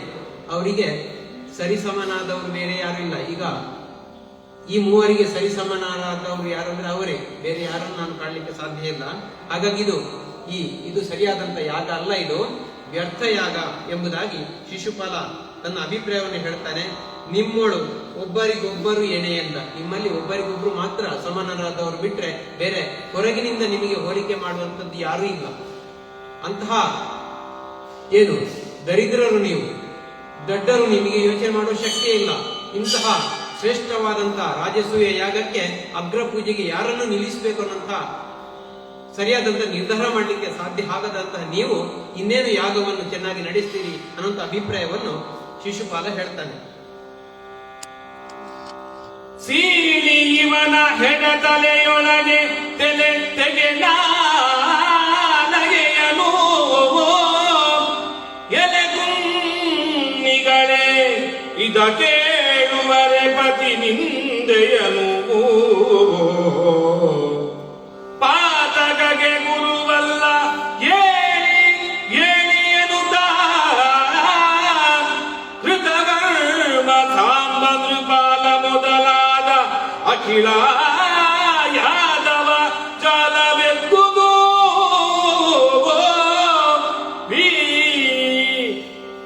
ಬಿಲುಗಳ ಸೆಳೆದ ಆಯುಧದೀಗೆ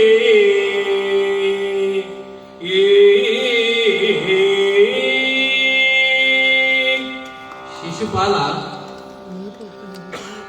ಬಾಯಿಗೆ ಬಂದಾಗೆ ಪಾಂಡವರನ್ನು, ಭೀಷ್ಮರನ್ನು, ಕೃಷ್ಣನನ್ನು ತೆಗಳ್ತಾ ಇದ್ದಾನೆ. ಅಸಮರ್ಥರು ನೀವು ಎಂಬುದಾಗಿ. ಹೀಗೆ ಒದರ್ತಾ ಇದ್ದಂತಹ ಅವನ ಮಾತುಗಳನ್ನು ಕೇಳಿದ ಸಂದರ್ಭದಲ್ಲಿ ಯಾದವರಿಗೆ ತಡೆದುಕೊಳ್ಳಲಿಕ್ಕೆ ಸಾಧ್ಯ ಆಗಲೇ ಇಲ್ಲ. ಕೆಲವೊಮ್ಮೆ ಹಾಗೆ ಪ್ರಚೋದನೆ ಆಗುವಂಥದ್ದು. ಎಷ್ಟೇ ತಾಳ್ಮೆ ಇದ್ರೂ ಕೂಡ ಕೊನೆಗೆ ಕೆಟ್ಟ ಮಾತುಗಳನ್ನು ಕೇಳುವಾಗ ಸಹಿಸಿಕೊಳ್ಳಿಕ್ಕೆ ಆಗುವುದಿಲ್ಲ. ಕೊನೆಗೆ ಮಾತು ಬೆಳೆದು ಕೈ ಮೀರಿ ಹೋಗುವಂಥದ್ದಿದೆ. ಇಲ್ಲಿ ಅಂತಹ ಪರಿಸ್ಥಿತಿ ನಿರ್ಮಾಣ ಆಗಿದೆ. ಈಗ ಸೀಳಿವನ ಹಿಡತಲೆಯೊಳಗೆ ತೆಗೆ ನಾಲಗೆಯ ನೆನೆ ಕುನ್ನಿಗಳೀರ ಕೇಳುವರೆ ಪತಿನಿಂದೆಯನು ಕೃಷ್ಣ ಒಡೆಯ ನಮಗೆಲ್ಲರೂ. ಯಾದವರು ಎದ್ದು ನಿಂತಿದ್ದಾರೆ. ಈಗ ಕೃಷ್ಣನ ಕಡೆಯವರು ಯಾದವರು ಎದ್ದು ನಿಂತಿದ್ದಾರೆ. ನಮ್ಮ ಒಡೆಯನಾದಂತಹ ಕೃಷ್ಣನನ್ನು ಈ ರೀತಿ ತೆಗಳುವಾಗ, ಈ ರೀತಿ ಬೈಯುವಾಗ, ಈ ರೀತಿ ಹೀಗಳೆಯುವಾಗ, ಅಯೋಗ್ಯನೆಂದಾಗ, ಅಸಮರ್ಥನೆಂದಾಗ ಕೇಳಿಸಿಕೊಂಡು ಸುಮ್ಮನೆ ಇರ್ಲಿಕ್ಕೆ ಆಗ್ತದೆಯೇ? ಹಾಗಾಗಿ ಅಸ್ತ್ರಗಳನ್ನು ಹಿಡಿದು ಎದ್ದು ನಿಲ್ತಾರೆ. ಶಿಶುಪಾಲನ ವಿರುದ್ಧ ತಮ್ಮ ಸಾಮರ್ಥ್ಯವನ್ನು ತೋರಿಸುವುದಕ್ಕೆ ಅಥವಾ ಅವನ ಈ ಅಟ್ಟಹಾಸವನ್ನು ನಿಲ್ಲಿಸಬೇಕು, ಅವನಿಗೆ ಸರಿಯಾದ ಬುದ್ಧಿ ಕಲಿಸಬೇಕು ಅಂತೇಳಿ ಯಾದವರೆಲ್ಲ ಆಯುಧಗಳನ್ನು ಹಿಡಿದುಕೊಂಡು ಎದ್ದು ನಿಲ್ತಾರೆ. ಗರುವನನು ಅಖಿಲ ವಿದ್ಯಾ ಪರಿಣತನು ವೀರನು ಪುರದ ವೀರನನು ಅರಿವನು ಇಂತಿದು ಲೋಕವಿಖ್ಯಾತ ಗರುವನಲ್ಲ ಸುನೀತ ವಿದ್ಯಾ ಪರಿಣತನು ತಾನಲ್ಲ ಘನ ಸಂಗರದೊಳು ಇವನು ಆಳಲ್ಲ ಕೃಷ್ಣನನು ಅರಿವನು ಎಂದು ಎಂದ. ಈ ರೀತಿ ಯಾದವರು ಶಿಶುಪಾಲನ ಮಾತನ್ನು ಕೇಳಿ ಒಂದು ರೀತಿಯ ಉದ್ರೇಕ ಆವೇಶಕ್ಕೆ ಒಳಗಾಗ್ತಾರೆ. ದೊಡ್ಡ ಗೊಂದಲ ಗದ್ದಲ ಗಜಿಬಿಜಿ ಶುರುವಾಗುತ್ತೆ ಆ ಸಭೆಯಲ್ಲಿ. ಅದನ್ನೆಲ್ಲ ಭೀಷ್ಮಾಚಾರ್ಯರು ಹಿರಿಯರು ಸೇರಿ ಸ್ವಲ್ಪ ಸಮಾಧಾನ ಮಾಡಿ ನಿಲ್ಲಿಸ್ತಾರೆ. ಕೊನೆಗೆ ಭೀಷ್ಮಾಚಾರ್ಯರು ಹೇಳ್ತಾರೆ, ಗರುವನ್ ಅಖಿಲ ವಿದ್ಯಾ ಪರಿಣತನು ಗುರುಗಳಿಗೆ ಗುರುವಾಗಿರುವವನು ಕೃಷ್ಣನ ಮಹಿಮೆಯನ್ನು ಹೇಳ್ತಾರೆ. ಗುರುಗಳಿಗೆ ಗುರು ಆಗಿರುವವನು, ಪರಿಣಿತರಿಗೆ ಪರಿಣಿತನಾಗಿರುವವನು ಕೃಷ್ಣ, ಮತ್ತೆ ಅತ್ಯಂತ ಸಮರ್ಥನಾದಂತ ಪರಾಕ್ರಮಿಯಾಗಿರುವವನು, ವೀರರಿಗೆ ವೀರನಾಗಿರುವವನು. ಇದನ್ನೆಲ್ಲ ಶಿಶುಪಾಲ ಹೇಗೆ ತಿಳಿತಾನೆ? ಅವನಿಗೆ ಅದೆಲ್ಲ ಗೊತ್ತಾಗೋದಿಲ್ಲ. ಲೋಕವಿಖ್ಯಾತನಾದವನು ಕೃಷ್ಣ. ಆದರೆ ಶಿಶುಪಾಲ ಗುರುವೂ ಅಲ್ಲ, ವಿದ್ಯಾ ಪರಿಣತನೂ ಅಲ್ಲ.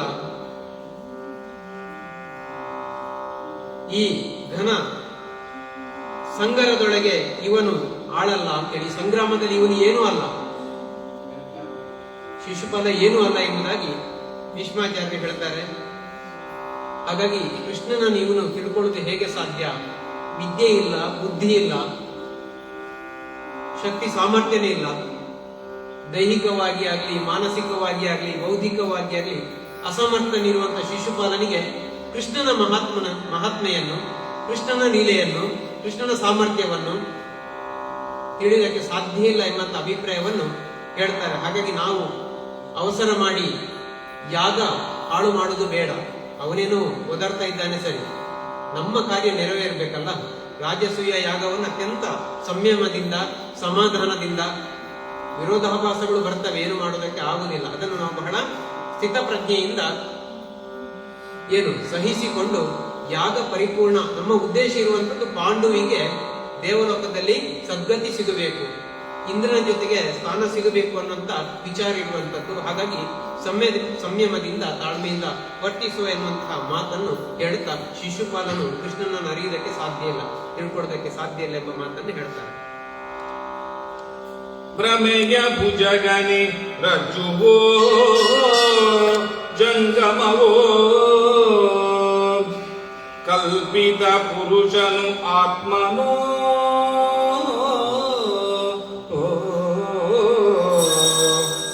ವಿಮಲ ಸಂವಿದ್ರೂಪಂ ಆತ್ಮನೋ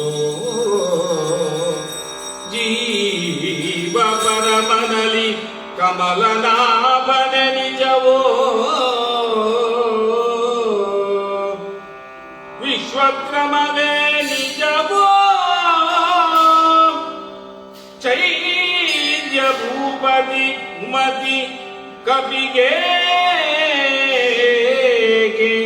ಅಮಲ ಮಾನಿವೆಂದನ ಭೀಷ್ಮ.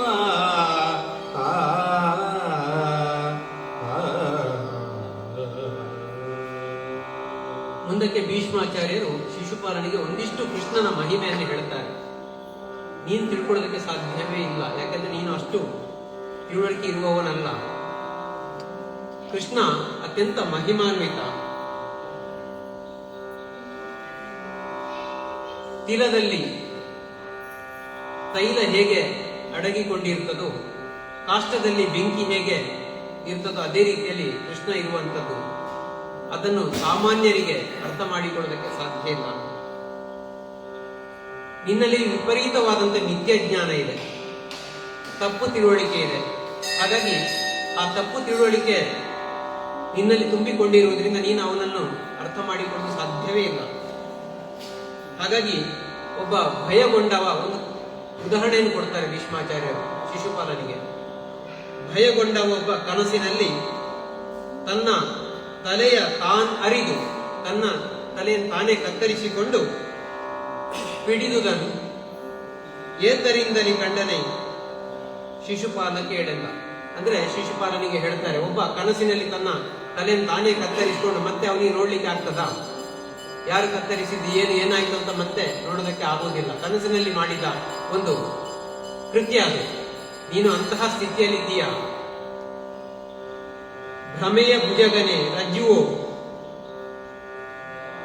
ಭ್ರಮೆ ಕೆಲವೊಮ್ಮೆ ಹಾವು ಅಲ್ಲ, ಹಗ್ಗವೇ ಹಾವಾಗಿ ಕಾಣುವಂಥದ್ದಿದೆ. ಹಾಗೆ ಪುರುಷನಾತ್ಮನು ವಿಮಲ ವಿದ್ರೂಪನಾತ್ಮನು ವ್ಯಕ್ತಿಯ ಚಿತ್ರವೋ ಅಥವಾ ಪರಮಾತ್ಮನ ಚಿತ್ರ ನಿನಗೆ ಗೊತ್ತಾಗೋದಿಲ್ಲ. ಅವನು ದೈವಾಂಶ ಸಂಭೂತನೋ ದೇವನೋ ಮನುಷ್ಯನಂತೂ ನಿನಗೆ ಗೊತ್ತಾಗ್ತಾ ಇಲ್ಲ. ಹಾಗಾಗಿ ನೀನು ಕುಮತಿ ಇರುವವ, ಮತಿಗೆಟ್ಟವ ನೀನು ಶಿಶುಪಾಲ, ನೀನು ಮತಿಗೆಟ್ಟಿದ್ದೆ. ನಿನಗೆ ಚೈದ್ಯ ಭೂಪತಿ ಚೇದಿ ದೇಶದ ರಾಜನೇ, ಕಪಿಗೆ ಏಕೆ ಅಮಲ ಮಾಣಿಕ ವೆಂದನ ಭೀಷ್ಮ. ಕಪಿ ಮರ್ಕಟ ಬುದ್ಧಿ, ಮಂಗನ ಕೈಯಲ್ಲಿ ಮಾಣಿಕ್ಯ ಕೊಟ್ಟ ಹಾಗೆ ಅಂತೇಳಿ. ಸಾಕ್ಷಾತ್ ಪರಮಾತ್ಮನೇ ಇದ್ದಾನೆ ಇಲ್ಲಿ. ಅವನು ಪರಮಾತ್ಮ ಅಂತ ನಿನಗೆ ಯಾರು ಹೇಳಿದ್ರು ಕೂಡ ಅರ್ಥ ಆಗುವುದೇ ಇಲ್ಲ.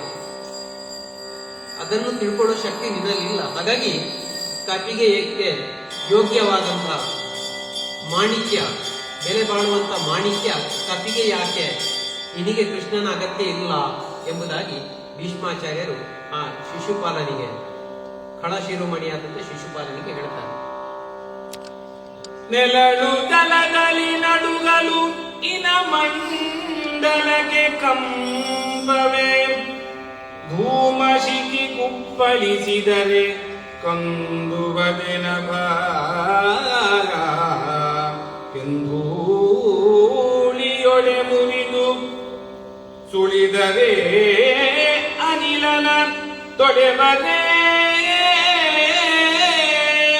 ನರರೊಳಗೆ ನರರೂಪದಲ್ಲಿ ಜನಿಸಿದರೆ ಒಳಗುಡಿಲ್ಲವೇ ಪರಮ ಸುಖ ನಿಧಿಗೆಂದನ ಭೀಷ್ಮ. ನೀರಿನಲ್ಲಿ ನೆರಳಿದೆ, ಅದು ಅಲುಗಾಡುವಾಗ ಸೂರ್ಯಮಂಡಲಕ್ಕೆ ಏನಾದರೂ ಸೂರ್ಯಮಂಡಲ ಕಂಪಿಸ್ತದ ಅಂತ. ನೆರಳು ಬರಬೇಕಿದ್ರೆ ಸೂರ್ಯನ ಬೆಳಕು ಬೇಕು. ನೀರಿನಲ್ಲಿ ನೀರು ಅಲುಗಾಡುವಾಗ ನೆರಳು ಅಲುಗಾಡಿದ್ರೆ ಇನಮಂಡಲ ಕಂಪಿಸ್ತದೆ. ಧೂಮಶಿಖಿ ಉಪ್ಪಳಿಸಿದರೆ ಕುಂದುವದೆ ನಭ, ಹೊಗೆ ಇಂದಾಗಿ ಆಕಾಶ ಏನಾದರೂ ಕಂಪಿಸ್ತದ, ಉಪ್ಪಳಿಸುತ್ತದ? ಇಲ್ಲವಲ್ಲ. ಕೆಂದೂಳಿ ಒಡೆದು ಮುರಿದು ಸುಳಿದರೆ ಅನಿಲನ ತೊಳೆವರೆ, ಕೆಂಪಾದ ಧೂಳು ಅದರಿಂದ ಅದು ಬಂತು ಅಂತೇಳಿ ಗಾಳಿಯನ್ನು ತೊಳಿಲಿಕ್ಕೆ ಆಗ್ತದ ಅಂತ ಕೇಳ್ತಾರೆ. ನರರೊಳಗೆ ನರರೂಪದಲ್ಲಿ ಜನಿಸಿದ್ದಾರೆ. ಮನುಷ್ಯರ ನಡುವೆ ಭಗವಂತ ಹುಟ್ಟಿ ಬಂದ ಅನ್ನುವ ಕಾರಣಕ್ಕೆ ಅವನು ಸಾಮಾನ್ಯನೇ. ಕೃಷ್ಣ ಸಾಮಾನ್ಯನೇ ಅಂತ ಅಂದುಕೊಂಡಿದ್ದೆ ನೀನು. ಪರಮ ಸುಖಿ ಸುಖ ನಿಧಿಗೆ ಎಂದನ ಭೀಷ್ಮ. ಪರಮ ಸುಖ ನಿಧಿಯಾದಂತ ಶ್ರೀಕೃಷ್ಣ ಪರಮಾತ್ಮ, ಅವನ ಬಗ್ಗೆ ಭೀಷ್ಮಾಚಾರ್ಯರು ಶಿಶುಪಾಲನಿಗೆ ಈ ರೀತಿ ಹೇಳ್ತಾ ಇದ್ದಾರೆ. ಕೇಳಿದೈ ನೆರೆದ ಅಖಿಲ ಧರಣಿ ಪಾಲನಿಗೆ ಕೈ ಮುಗಿದೆವು, ಈ ಗೋಪಾಲನೆ ಎಮ್ಮಾಚಾರ್ಯನ್ ಎಮ್ಮಯ ತಂದೆ ಗುರುವೆ ಮಗೆ ಲಾಲಿಸಿದೆವು, ಅರ್ಚಿಸಿದೆವು. ಈತನ ಮೇಲೆ ಮುಳಿದುಂಟಾದೊಡೆ ಎನ್ನೊಡಲೇಳು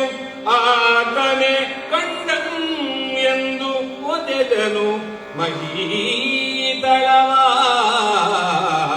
ಆ ಆ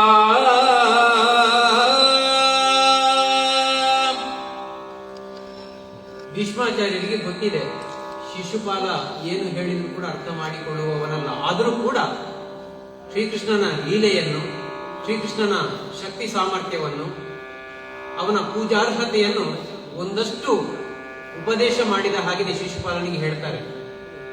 ಏನು ಹೇಳಿದ್ರು ಕೂಡ ಇವನಿಗೆ ಅರ್ಥ ಆಗುವುದಿಲ್ಲ. ಕೊನೆಗೆ ಸಹದೇವ ಹೇಳ್ತಾನೆ, ಎಲೆ ಪಿತಾಮಹ, ನೀವು ನಿಗಮ ಸ್ಥಳ ರಹಸ್ಯವನ್ನು ಉಪನಿಷತ್ ಸಂಕುಳ ವಚೋಭಿಪ್ರಾಯ ಪೀಯೂಷವನ್ನು ಬೀರಿದರೆ ಆ ಅಮೃತವನ್ನೇ ನೀವು ಅವನಿಗೆ ಕೊಟ್ಟರು ಕೂಡ ಅವನಿಗೆ ಅದು ಯೋಗ್ಯವಾದುದಲ್ಲ. ಅವನಿಗೆ ಪಥ್ಯ ಆಗೋದಿಲ್ಲ ಅದು. ಶಿಶುಪಾಲನಿಗೆ, ಖಳರಿಗೆ, ಅತಿ ದರ್ಪಜ್ವರ ಪ್ರಜ್ವಲಿತರಿಗೆ, ಖಳರು, ಕೆಟ್ಟವರು, ದುಷ್ಟರು ಅಂಥವರಿಗೆ ಇಂತಹ ಸದ್ವಿಚಾರಗಳೆಲ್ಲ, ಸದಾಭಿಪ್ರಾಯಗಳೆಲ್ಲ ಅರ್ಥ ಆಗೋದಿಲ್ಲ. ಹಾಗಾಗಿ ಅವರಿಗೆ ದರ್ಪಜ್ವರ ಬಂದಿದೆ, ಅವರಿಗೆ ಸೊಗಸುವುದೇ, ಅವರಿಗೆ ಪಥ್ಯವಾಗ್ತದೆ. ಬೆಳದಿಂಗಳು ವಿಯೋಗಿಗೆ ವಿಷಮವೆಂದನು ನಗುತ್ತ ಸಹದೇವ. ಬೆಳದಿಂಗಳು ವೈರಾಗಿಗೆ ಅದು ಹಿಡಿಸುವುದಿಲ್ಲ. ಹಾಗಾಗಿ ಶಿಶುಪಾಲನ ಕಥೆ ಹಾಗಿದೆ ಅಂತ ಹೇಳ್ತಾ, ಕೇಳಿರೈ ನೆರೆದ ಅಖಿಲ ಧರಣಿ ಪಾಲರಿಗೆ ಕೈ ಮುಗಿದೆವು. ಎಲ್ಲ ಭೂಪಾಲರೇ, ರಾಜರೇ, ನಿಮಗೆ ಕೈ ಮುಗಿದು ಕೇಳಿಕೊಡ್ತಾ ಇದ್ದೇನೆ ಅಂತ ಸಹದೇವ ಹೇಳ್ತಾನೆ. ಗೋಪಾಲನು ಎಮ್ಮ ಆಚಾರ್ಯನು, ಗೋಪಾಲಕನಿರಬಹುದು, ಆದರೆ ನಮ್ಮ ಆಚಾರ್ಯವ. ಹಾಗಾಗಿ ಎಮ್ಮಯ ತಂದೆ, ಅವನೇ ನಮ್ಮ ತಂದೆ, ಅವನೇ ಗುರು. ಎಮಗೆ ಲಾಲಿಸಿದೆವು, ಅರ್ಚಿಸಿದೆವು. ಈತನ ಮೇಲೆ ಮುಳಿಸು ಉಂಟಾದೊಡೆ. ನಮ್ಮ ಪಾಲಿಗೆ ಇವನೇ ಅಗ್ರ ಪೂಜೆಗೆ ಅರ್ಹನಾದವನು. ನಾವು ಆಯ್ಕೆ ಮಾಡಿ ಆಗಿದೆ, ನಾವು ಗೌರವ ಕೊಟ್ಟಾಗಿದೆ. ಹಾಗಾಗಿ ಒಂದು ವೇಳೆ ನಿಮ್ಮಲ್ಲಿ ಯಾರಿಗಾದ್ರೂ ಅವನ ಮೇಲೆ ಸಿಟ್ಟಿದೆ, ನಮ್ಮ ಆಯ್ಕೆ ಯೋಗ್ಯವಾದುದಲ್ಲ ಅನ್ನೋಂಥ ಅಭಿಪ್ರಾಯ ಇದೆ ಅಂತ ಆದ್ರೆ, ಎನ್ನೊಡನೆ ಏಳಲು ಆತನ ಗಂಡನೆಂದು ಒದೆದನು ಮಹೀತಳವ. ನಿಮಗೆ ತಾಕತ್ತಿದ್ರೆ ನನ್ನ ಜೊತೆಗೆ ಬನ್ನಿ, ದ್ವಂದ್ವ ಯುದ್ಧ ಮಾಡುವ. ನಾವು ಯಾರೆಲ್ಲ ಕೃಷ್ಣನನ್ನು ವಿರೋಧಿಸ್ತೀರೋ ಎದ್ದು ಬನ್ನಿ, ಪರಸ್ಪರ ನಾವು ಕಾದಾಡುವ ಅಂತ ಹೇಳಿ ಕಾಲಿನಿಂದ ಭೂಮಿಗೆ ಒದೆದಿನಂತೆ. ಯಾರು? ಸಹದೇವ. ಅಷ್ಟು ಸಿಟ್ಟು ಬಂದಿದೆ ಅವನಿಗೆ. ಯಾರ ಮೇಲೆ? ಶಿಶುಪಾಲನ ಮೇಲೆ. ಜನಿಸಿದಾಗಲೇ ಬಾಳದಲ್ಲಿ ಲೋಚನ ಚತುರ್ಭುಜನಾದನ್ ಅದ್ಭುತ ನಿನದದಲ್ಲಿ ನೆಲಬಿರಿಯಲ್ ಒದರಿದನ್ ಅಂದು ಬಾಲ್ಯದಲ್ಲಿ ತನಗೆ ಜನ ಬೆದರಿತು ಈತನ ಮನೆಗೆ ನಾರದ ಬಂದನ್ ಈತನ ಜನನಿ ಭಿನ್ನಕ ಮಾಡಿದಳ್ ಶಿಶುಪಾಲ ಸಂಗತಿಯ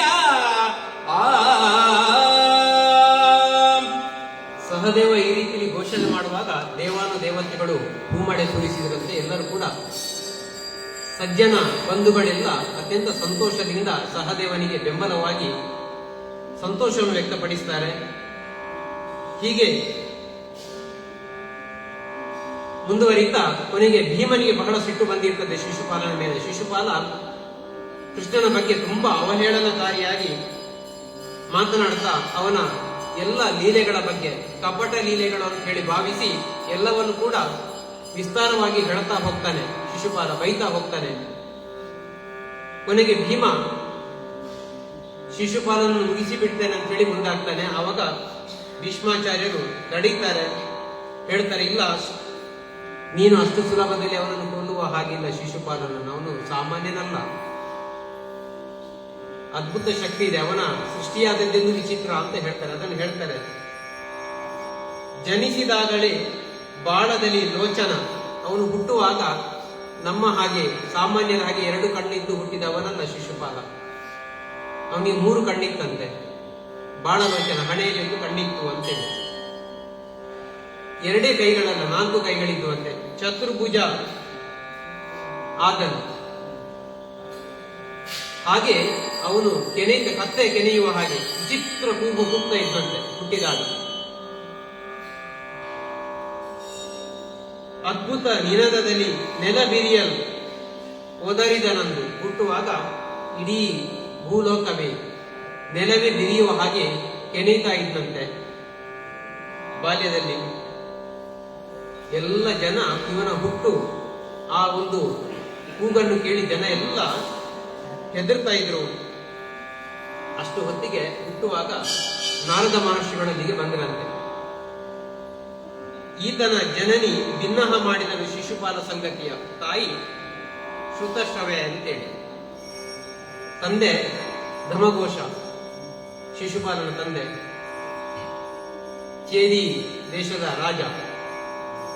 ಶ್ರುತಶ್ರವೆ ಬೇರೆ ಯಾರು ಅಲ್ಲ, ಕೃಷ್ಣನ ತಂದೆ ವಸುದೇವನ ತಂಗಿ, ಅತ್ತೆಯ ಮಗ ಶಿಶುಪಾಲ. ಸಂಬಂಧ ಬಹಳ ಹತ್ತಿರ ಇದೆ, ಆದರೆ ಗುಣದಲ್ಲಿ ತುಂಬಾ ವ್ಯತ್ಯಾಸ ಇದೆ. ಹಾಗೆ ಹುಟ್ಟಿದಾಗ ನಾರದ ಬಂದು ಬಿಡ್ತಾರೆ ಮಹರ್ಷಿಗಳು.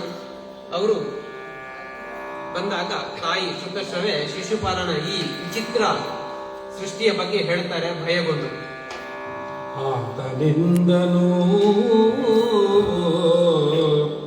ತಾಯ ಶಿಶು ವಿಖ್ಯಾತನಗ ನೀನು ಆಗ ಹಸ್ತದೊಳ್ ಈತನನು ಕೊಟ್ಟಾಗಲ್ ಅಡಗುವವು ಅಕ್ಷಿಪುಜಯುಗಳ ಆತನೇ ಈತನ ಮೃತ್ಯು. ಇದು ಸಂಭೂತ ನಿಶ್ಚಯವು ಎಂದು ಶಿಶುವಿನ ಮಾತೆಯನು ಸಂತೈಸಿ ನಾರದನು ಅಡರಿದನು ನಭವ. ನಾರದರು ಹೇಳ್ತಾರೆ, ತಾಯಿ ಶಿಶು ವಿಖ್ಯಾತನಃ, ಈ ಮಗು ಮುಂದಕ್ಕೆ ಬಹಳ ವಿಖ್ಯಾತಿ ಹೊಂದ್ತಾನೆ, ಪ್ರಖ್ಯಾತನಾಗ್ತಾನೆ. ಆದರೆ ನೀನಾರ ಹಸ್ತದೊಳು ಈತನನ್ನು ಕೊಟ್ಟು ಆಗಲ್ ಅಡಗುವವು ಅಕ್ಷಿ ಮತ್ತು ಭುಜಯುಗಳು. ಎರಡು ಕೈ ಹೆಚ್ಚಿದ್ದಾವೆ, ಕೈಗಳು, ಒಂದು ಕಣ್ಣು ಹೆಚ್ಚಿದೆ. ಈ ಮಗುವನ್ನು ನೀನು ನೋಡ್ಲಿಕ್ಕೆ ಬರ್ತಾರಲ್ಲ, ವಿಚಿತ್ರ ಮಗು ಹುಟ್ಟಿದೆ, ನೋಡ್ಲಿಕ್ಕೆ ಬಂದವರ ಕೈಗೆ ಕೊಟ್ಟಾಗ, ಯಾರ ಕೈಗೆ ಕೊಟ್ಟಾಗ ಆ ಮಗುವಿನ ಒಂದು ಕಣ್ಣು ಮಾಯವಾಗ್ತದೆ, ಹೆಚ್ಚಿರುವ ಕಣ್ಣು. ಯಾರ ಕೈಗೆ ಕೊಟ್ಟಾಗ ಎರಡು ಕೈಗಳು ಕಾಣಿಸಿದಾಗ್ತವೆ, ಸಾಮಾನ್ಯ ಮನುಷ್ಯನಾಗಿ ಗೋಚರಿಸಲ್ಲ. ಅಂತಹ ವ್ಯಕ್ತಿಯಿಂದಲೇ ಮುಂದೆ ಮರಣವೂ ಸಂಭವಿಸಿದ್ದು ಖಂಡಿತ ಅಂತ ಹೇಳಿ ಒಂದು ಸುವಿಚಾರ. ತಂದೆ ತಾಯಿಗೆ ಬಹಳ ಸಂತೋಷ ಆದ ವಿಚಾರ. ಈ ವಿಕೃತ ಅಥವಾ ವಿಕಾರ ರೂಪ ಹೋಗ್ತದೆ, ಸಾಮಾನ್ಯ ರೂಪ ಬರ್ತದೆ ಅನ್ನೋದು ಸಂತೋಷದ ವಿಚಾರ. ಆದ್ರೆ ಯಾರಿಂದ ಈ ರೀತಿಯ ಸ್ವರೂಪ ಬರ್ತದಲ್ಲ, ಅವನಿಂದಲೇ ಮುಂದೆ ಸಾವು ಕೂಡ ಬರ್ತದೆ ಅನ್ನೋ ವಿಚಾರ ಬಹಳ, ಅದನ್ನು ಒಂದು ರೀತಿ ಅಸಹ್ಯ, ಅದು ಕೇಳಿಸಿಕೊಳ್ಳೋದಕ್ಕೆ ಸಾಧ್ಯ ಆಗದಿರುವಂತಹ ಅಥವಾ ಸಹಿಸಿಕೊಳ್ಳೋದಕ್ಕೆ ಸಾಧ್ಯ ಆಗದಿರುವಂತಹ ಸಂಗತಿ. ಹಾಗಾಗಿ ಏನ್ ಮಾಡುವುದು? ಹೀಗೆ ಹೇಳಿ ನಾರದರು ನಭಕ್ಕೆ ಹೋಗ್ತಾರೆ. ಹಾಗಾಗಿ ಇವರ ಮನೆಗೆ ನೋಡ್ಲಿಕ್ಕೆ ಅನೇಕರು ಬರ್ತಾರೆ. ಕೊನೆಗೆ ಹರಿ ಬರ್ತಾನಂತೆ, ಕೃಷ್ಣ ಬರ್ತಾನೆ. ಅವನು ಬಂದು ಎತ್ತಿಕೊಂಡಾಗ ಹೆಚ್ಚಿರುವಂತಹ ಕಣ್ಣು ಮಾಯವಾಯಿತು, ಎರಡು ಕೈಗಳು ಕೂಡ ಮಾಯವಾಗಿ ಬಿಟ್ಟುವಂತೆ. ಆವಾಗ ಶ್ರುತಶ್ರವೆಗೆ, ತಾಯಿಗೆ ಭಯ ಕೂಡ ಕೊಡ್ತಾಳೆ, ನಿವೇದಿಸಿಕೊಡ್ತಾಳೆ, ನನ್ನ ಮಗನನ್ನು ನೀನೇ ಕಾಪಾಡಬೇಕು ಅಂತೇಳಿ, ಏನು ತೊಂದರೆ ಕೊಟ್ಟರು ಕೂಡ ನೀನು ಕಾಪಾಡಬೇಕು ಅಂತೇಳಿ. ಕೃಷ್ಣ ಕೊನೆಗೆ ಹೇಳ್ತಾನೆ, ಖಂಡಿತ ನಾನು ಸಹಿಸಿಕೊಡ್ತೇನೆ. ನಿನ್ನ ಮಗ ಶಿಶುಪಾಲ 100 ತಪ್ಪು ಮಾಡಿದ್ರು ಕೂಡ ಸಹಿಸಿಕೊಡ್ತಾನೆ ಅಂತೇಳಿ. 100ಕ್ಕಿಂತ ಹೆಚ್ಚಾದ್ರೆ ಈಗ ಆಗಿರುವಂತದ್ದೇ ಕೊನೆಗೆ. ಅಂದಿನಲ್ಲಿ ಶಿಶುಪಾಲಕನ ತಾಯಿ ಬಂದು ಮಗನ ಪರಾದ ಶತದಲ್ಲಿ ಕಂದಲಾಗದು ಚಿತ್ತ ಎಂದಳು. ನಮ್ಮನು ಸರಿಸಿ ಇಂದು ಗತಿಯಿಲ್ಲ ಮಗೆ ಸೈರಿಸಬಾದುದಿಲ್ಲ ಮಗೆರಡು ತಪ್ಪಿನೊಳು ಎಂದು ಮುರಗರ ನಗುತ ನುಡಿದನು ನಾರದಾದ್ಯ.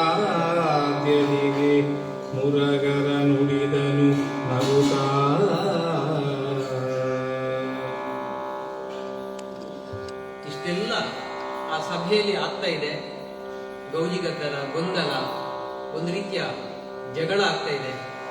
ಏನಾದ್ರೂ ಕೂಡ ಅಲ್ಲಿದ್ದಂತ ಕೃಷ್ಣ ಮೂಕ ಪ್ರೇಕ್ಷಕನಾಗಿ ಸ್ಥಿತಪ್ರಜ್ಞನಾಗಿ ಎಲ್ಲವನ್ನು ಕೂಡ ನೋಡ್ತಾ ಕೇಳ್ತಾ ಇದ್ದಾನಷ್ಟೇ. ಆದ್ರೆ ಈಗ ಕೊನೆಗೆ ತಾನೇ ಎದ್ದು ಬಂದು ಇನ್ನು ಸುಮ್ಮನಿರುವುದಕ್ಕೆ ಸಾಧ್ಯ ಇಲ್ಲ.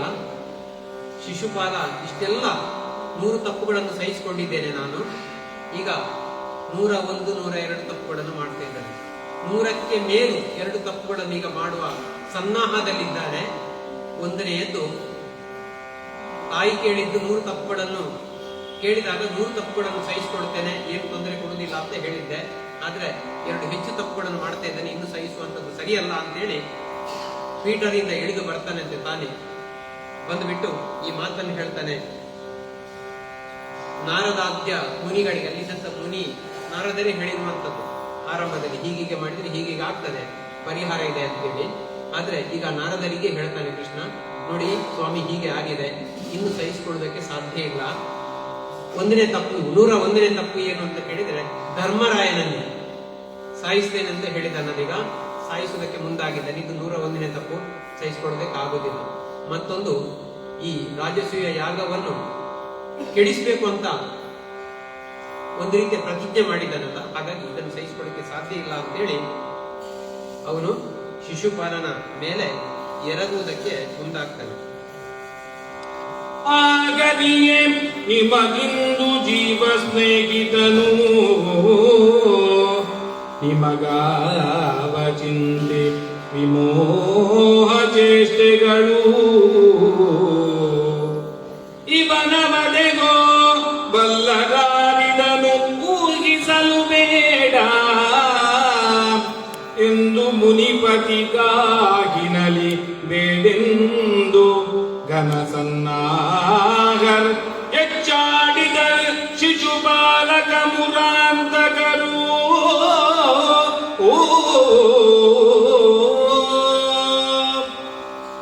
ತುಂಬಾ ಭಯ ಪಡ್ತಾರೆ ಪಾಂಡವರು, ಧರ್ಮರಾಯ ಮೊದಲಾದವರೆಲ್ಲ. ಅವಾಗ ಬೇರೆ ಬೇರೆ ಅಭಿಪ್ರಾಯ ಬರ್ತದೆ. ಪಾಂಡವರ ಬೆಂಬಲವಾಗಿ ಅನೇಕರು ನಿಲ್ತಾರೆ, ವಿರೋಧವಾಗಿ ಕೆಲವರು ನಿಲ್ತಾರೆ. ಕೌರವರು ಮಾತ್ರ ನಮಗಿದೆಲ್ಲ ಯಾಕೆ ಅಂತೇಳಿ ಸುಮ್ಮನೆ ಇರ್ತಾರೆ.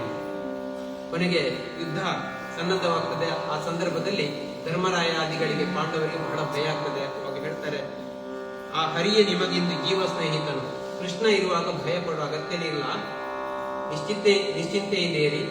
ಕೃಷ್ಣನ ಚೇಷ್ಟೆಗಳೆಲ್ಲವೂ ಕೂಡ ಬರೀ ಚೇಷ್ಟೆಗಳಲ್ಲ, ಏನು ಮಾಡಬೇಕು, ಏನು ಆಗಬೇಕು, ಏನು ಹೋಗಬೇಕು ಎಲ್ಲವನ್ನು ಅವನು ನಿರ್ಧಾರ ಮಾಡ್ತಾನೆ, ನೀವೇನು ಆತಂಕ ಪಡುವ ಅಗತ್ಯ ಇಲ್ಲ ಅಂತ ಹೇಳ್ತಾರೆ. ಹಾಗಾಗಿ ಶಿಶುಪಾಲ ಮತ್ತೆ ಮುರಾಂತಕರ ನಡುವೆ, ಕೃಷ್ಣ ನಡುವೆ ಯುದ್ಧ ಸಂಭವಿಸುತ್ತದೆ.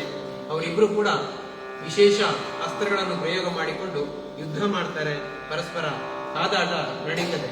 ಕೊನೆಗೆ ಕೃಷ್ಣ ಇನ್ನು ಸುಮ್ಮನಿರುವಂತದ್ದು ಸರಿಯಲ್ಲ ಎಂಬುದಾಗಿ, ಹೀಗೆ ಯುದ್ಧ ಮಾಡ್ತಾ ಹೋದ್ರೆ ಇದು ನಿಲ್ಲುವಂಥದ್ದಲ್ಲ, ಅವನು ಸಮರ್ಥನಿದ್ದಾನೆ, ಶಿಶುಪಾಲ ಶಕ್ತಿವಂತನಿದ್ದಾನೆ. ಹಾಗಾಗಿ ದಯಾಂಬುದಿಯಾದ, ಸುಮ್ಮನೆ ನಷ್ಟ ಸಂಭವಿಸಿದೆ. ಯುದ್ಧ ಮುಂದಕ್ಕೆ ಹೋದರೆ ಒಂದಷ್ಟು ದಿವಸ ಇರಾನ್ ಇಸ್ರೇಲ್ ಯುದ್ಧ ಆದಾಗೆ 12 ದಿವಸ ನಿಲ್ಲಿಸಿ ಆಯ್ತು ಮತ್ತೆ ಅಲ್ವಾ. ಭಾರತ ಪಾಕಿಸ್ತಾನ ಯುದ್ಧದಲ್ಲಿ ಕೂಡ ಒಂದಷ್ಟು ದಿವಸದಲ್ಲಿ ನಿಂತು ಹೋಯಿತು. ಯುದ್ಧ ಮುಂದುವರೆದರೆ ಸಾಮಾನ್ಯ ಜನರಿಗೆ ತೊಂದರೆ ಆಗ್ತದೆ. ಹಾಗಾಗಿ ದಯಾಂಬುದಿಯಾದಂತ ಕೃಷ್ಣ ಪರಮಾತ್ಮ ಕೊನೆಗೊಂದು ನಿರ್ಧಾರ ಮಾಡ್ತಾನೆ. ಬೆಸಸಿದನು ಚಕ್ರವನು ಧಾರಾಭಿಸರಭೂತ ಪರಿಸ್ಫುಲಿಂಗ ಪ್ರಸರ ತೇಜಕ್ಕಣ ಪರಿಷ್ಕೃತ ನವ್ಯಶತ ಭಾನು ದೆಸೆ ದೆಸೆಗೆ ತುವಾಲಿಸುವ ಬೆಳಗೆಸೆಯ ಬಂದು ಸುನೀತ ಗಂಧದ ಬೆಸುಗೆ ಬಿಡಲು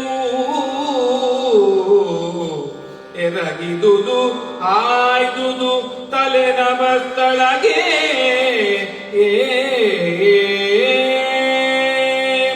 ಇನ್ನು ಮುಂದುವರಿಸುವುದು ಬೇಡ. ಹಾಗಾಗಿ ಕೊನೆಗೆ ಕೃಷ್ಣ ಪರಮಾತ್ಮ ಸುದರ್ಶನ ಚಕ್ರಕ್ಕೆ ಆಜ್ಞೆ ಮಾಡ್ತಾನೆ, ಶಿಶುಪಾಲನ ತಲೆಯನ್ನು ಕತ್ತರಿಸಬೇಕು ಅಂತೇಳಿ. ಹಾಗಾಗಿ ಆ ಶಿಶುಪಾಲನ ತಲೆ ಆಕಾಶಕ್ಕೆ ನೆಗೆಯಿತಂತೆ.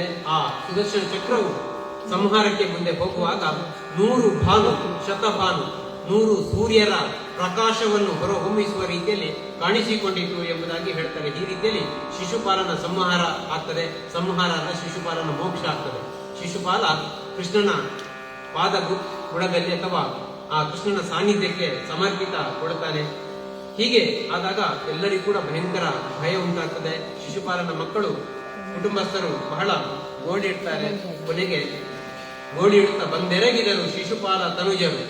ಶಿಶುಪಾಲನಿಗೆ ಮಕ್ಕಳು 3 ಜನ ಮಕ್ಕಳು, ಸುಕೇತು, ಕೃಷ್ಣಕೇತು, ಶರಭ ಅಂತೇಳಿ. ಅವರಲ್ಲಿ ಹಿರಿಯನಿಗೆ ಕೊನೆಗೆ ಕೃಷ್ಣ ಅವರೆಲ್ಲರನ್ನು ಕೂಡ ಸಂತೈಸ್ತಾ ಕೊನೆಗೆ ಏನೆಲ್ಲ ಶಿಶುಪಾಲನಿಗೆ ವಿಧಿಯನ್ನು ಮಾಡಬೇಕು, ಉತ್ತರ ಕ್ರಿಯೆ, ಅಂತ್ಯ ಸಂಸ್ಕಾರ ಹೇಗೆ ಮಾಡಬೇಕು, ವಿಧಿವಿಧಾನ ಏನಿದೆ ಅದನ್ನೆಲ್ಲವನ್ನು ಕೂಡ ಅತ್ಯಂತ ಇರುವಾಗ ಮಾತ್ರ ದ್ವೇಷ, ಸತ್ತ ಮೇಲೆ ದ್ವೇಷ ಸಾಧಿಸಲಿಕ್ಕಿಲ್ಲ. ಏನೇ ಎಂಥ ಕೆಟ್ಟವನೇ ಇರಲಿ, ಸತ್ತ ಮೇಲೆ ದ್ವೇಷ ಸಾಧನೆ ಮಾಡಲಿಕ್ಕಿಲ್ಲ ಅಂತ ಭಾವನೆಯೊಂದಿಗೆ ಅಂತಹ ಒಂದು ವಿಚಾರವನ್ನು ವ್ಯಕ್ತಪಡಿಸ್ತಾ ಕೊನೆಗೆ ಮಕ್ಕಳಿಗೆ ಸಾಂತ್ವನವನ್ನು ಹೇಳ್ತಾನೆ ಕೃಷ್ಣ. ನೀವು ಏನು ಭಯಗೊಳ್ಳಬೇಕಾಗಿಲ್ಲ ಅಂತ ಹೇಳಿ ಹಿರಿಯನಾದಂಥ ಸುಕೇತುವಿಗೆ ಪಟ್ಟವನ್ನು ಕಟ್ಟಿ ಚೈತ್ಯದ ಅರಸನನ್ನಾಗಿ ಮಾಡಿಬಿಡ್ತಾನೆ. ಕೃಪಾಳು ಪಟ್ಟದ ಸೇಸೆ ದಳಿದನು ವೀರನಾರಾಯಣ ಅಂದ್ರೆ ಕೊನೆಗೆ ಅವನಿಗೆ ಹರಸ್ತಾನೆ. ಹಿರಿಯ ಮಗನಿಗೆ ಹರಸೆ ಬಿಟ್ಟು ಒಳ್ಳೆಯದಾಗಲಿ ಅನ್ನುವಂತಹ ಅನುಗ್ರಹವನ್ನು, ಆಶೀರ್ವಾದವನ್ನು ಮಾಡಿ ಎಂಬಲ್ಲಿಗೆ ನಾವು ಶಿಶುಪಾಲ ಸಂಹಾರ, ಶಿಶುಪಾಲ ಮೋಕ್ಷ ಕಥಾಭಾಗವನ್ನು ಇಲ್ಲಿಗೆ ಸಂಪನ್ನಗೊಳಿಸುತ್ತಿದ್ದೇವೆ. ಈ ಒಂದು ಕಥಾಭಾಗವನ್ನು ತಮ್ಮ ಮುಂದೆ ನಮ್ಮ ಮಿತಿಯೊಳಗಡೆ, ವಿಶೇಷವಾಗಿ ನನ್ನ ಮಿತಿಯೊಳಗಡೆ ಸೀಮಿತ ಅವಧಿಯಲ್ಲಿ ಸೀಮಿತ ನನ್ನ ಅರ್ಥವನ್ನು ಹೇಳೋದಕ್ಕೆ ಅವಕಾಶ ಮಾಡಿಕೊಟ್ಟಂತಹ ಗಮಕ ಕಲಾ ಪರಿಷತ್ತು, ಜಿಲ್ಲಾ ಪರಿಷತ್ತಿನ ಅಧ್ಯಕ್ಷರಿಗೆ, ತಾಲೂಕು ಪರಿಷತ್ತಿನ ಅಧ್ಯಕ್ಷರು ಆತ್ಮೀಯರಾದಂಥ ರಾಮಕೃಷ್ಣ ಭಟ್ ಅವರಿಗೆ, ಹಾಗೆಯೇ ನಮ್ಮನ್ನು ಈ ರೀತಿ ತರಬೇತಿಗೊಳಿಸುತ್ತಿರುವಂತಹ ಎಲ್ಲರಿಗೂ ಕೂಡ, ಇಲ್ಲಿ ಹಿರಿಯರಿದ್ದೀರಾ, ವಿದ್ವಜ್ಜನರಿದ್ದೀರಾ, ವಿದ್ವಾಂಸರಿದ್ದೀರಾ, ನಮ್ಮ ಗುರುಗಳಾದಂಥ ಶ್ರೀಧರ ಭಟ್ ಸರ್ ಇದ್ದಾರೆ, ಸುನೀಲ್ ಪಂಡಿತ್ ಸರ್ ಇದ್ದಾರೆ, ಹಾಗೆಯೇ ಇಲ್ಲಿ ಸುರೇಶ್ ಸರ್ ಇದ್ದಾರೆ, ಕೆಲವೊಂದು ಹೆಸರು ಪಕ್ಕ ಬರುವುದಿಲ್ಲ, ರಮೇಶ್ ಮಯ್ಯ ಸರ್ ಇದ್ದಾರೆ, ಎಲ್ಲರಿದ್ದೀರಾ, ಶ್ರೀನಿವಾಸ ತಂತ್ರಿ ಅವರಿದ್ದಾರೆ, ವಿಶೇಷವಾಗಿ ವಿಷ್ಣು ಪ್ರಸಾದ್ ಕಲ್ಲೂರಾಗಿ ಎಲ್ಲರಿಗೂ ಕೂಡ ವಂದನೆಯನ್ನು ಸಲ್ಲಿಸ್ತಾ ಈ ಕಥಾಭಾಗವನ್ನು ಉಜಿರೆಯ ಜನಾರ್ದನಿಗೆ ಸಮರ್ಪಿಸುತ್ತಿದ್ದೇವೆ. ಆಯೋಜನೆ ಮಾಡಿದಂತಹ, ಅವಕಾಶ ಮಾಡಿಕೊಟ್ಟಂತಹ ರವೀಂದ್ರ ಶೆಟ್ಟಿ ಬಳೆಂಜ, ಬಹುಮುಖ ಪ್ರತಿಭಾವಂತ, ಬಹುಭಾಷಾ ಪಂಡಿತ, ಅವರಿಗೂ ಕೂಡ ವಂದಿಸ್ತಾ, ಅವಕಾಶಕ್ಕಾಗಿ ಮತ್ತೊಮ್ಮೆ ವಂದಿಸ್ತಾ ವಿರಮಿಸುತ್ತಿದ್ದೇವೆ. ಮಂಗಲಂ ಭಗವಾನ್ ವಿಷ್ಣು ಮಂಗಲಂ ಮಧುಸೂದನಗ ಮಂಗಲಂ ದೇವಕೀ ಪುತ್ರೋ ಮಂಗಲಂ ಗರುಡಧ್ವಜ ಸರ್ವೇ ಭವಂತು ಸುಖಿನಃ ಸರ್ವೇ ಸಂತು ನಿರಾಮಯಾಃ ಸರ್ವೇ ಭದ್ರಾಣಿ ಪಶ್ಯಂತು ಮಾ ಕಶ್ಚಿತ್ ದುಃಖ ಭಾಗ್ ಭವೇತ್ ಮಾ ಕಶ್ಚಿತ್ ದುಃಖ ಭಾಗ್ ಭವೇತ್. ಓಂ ಶಾಂತಿ ಶಾಂತಿ ಶಾಂತಿ. ಆತ್ಮೀಯ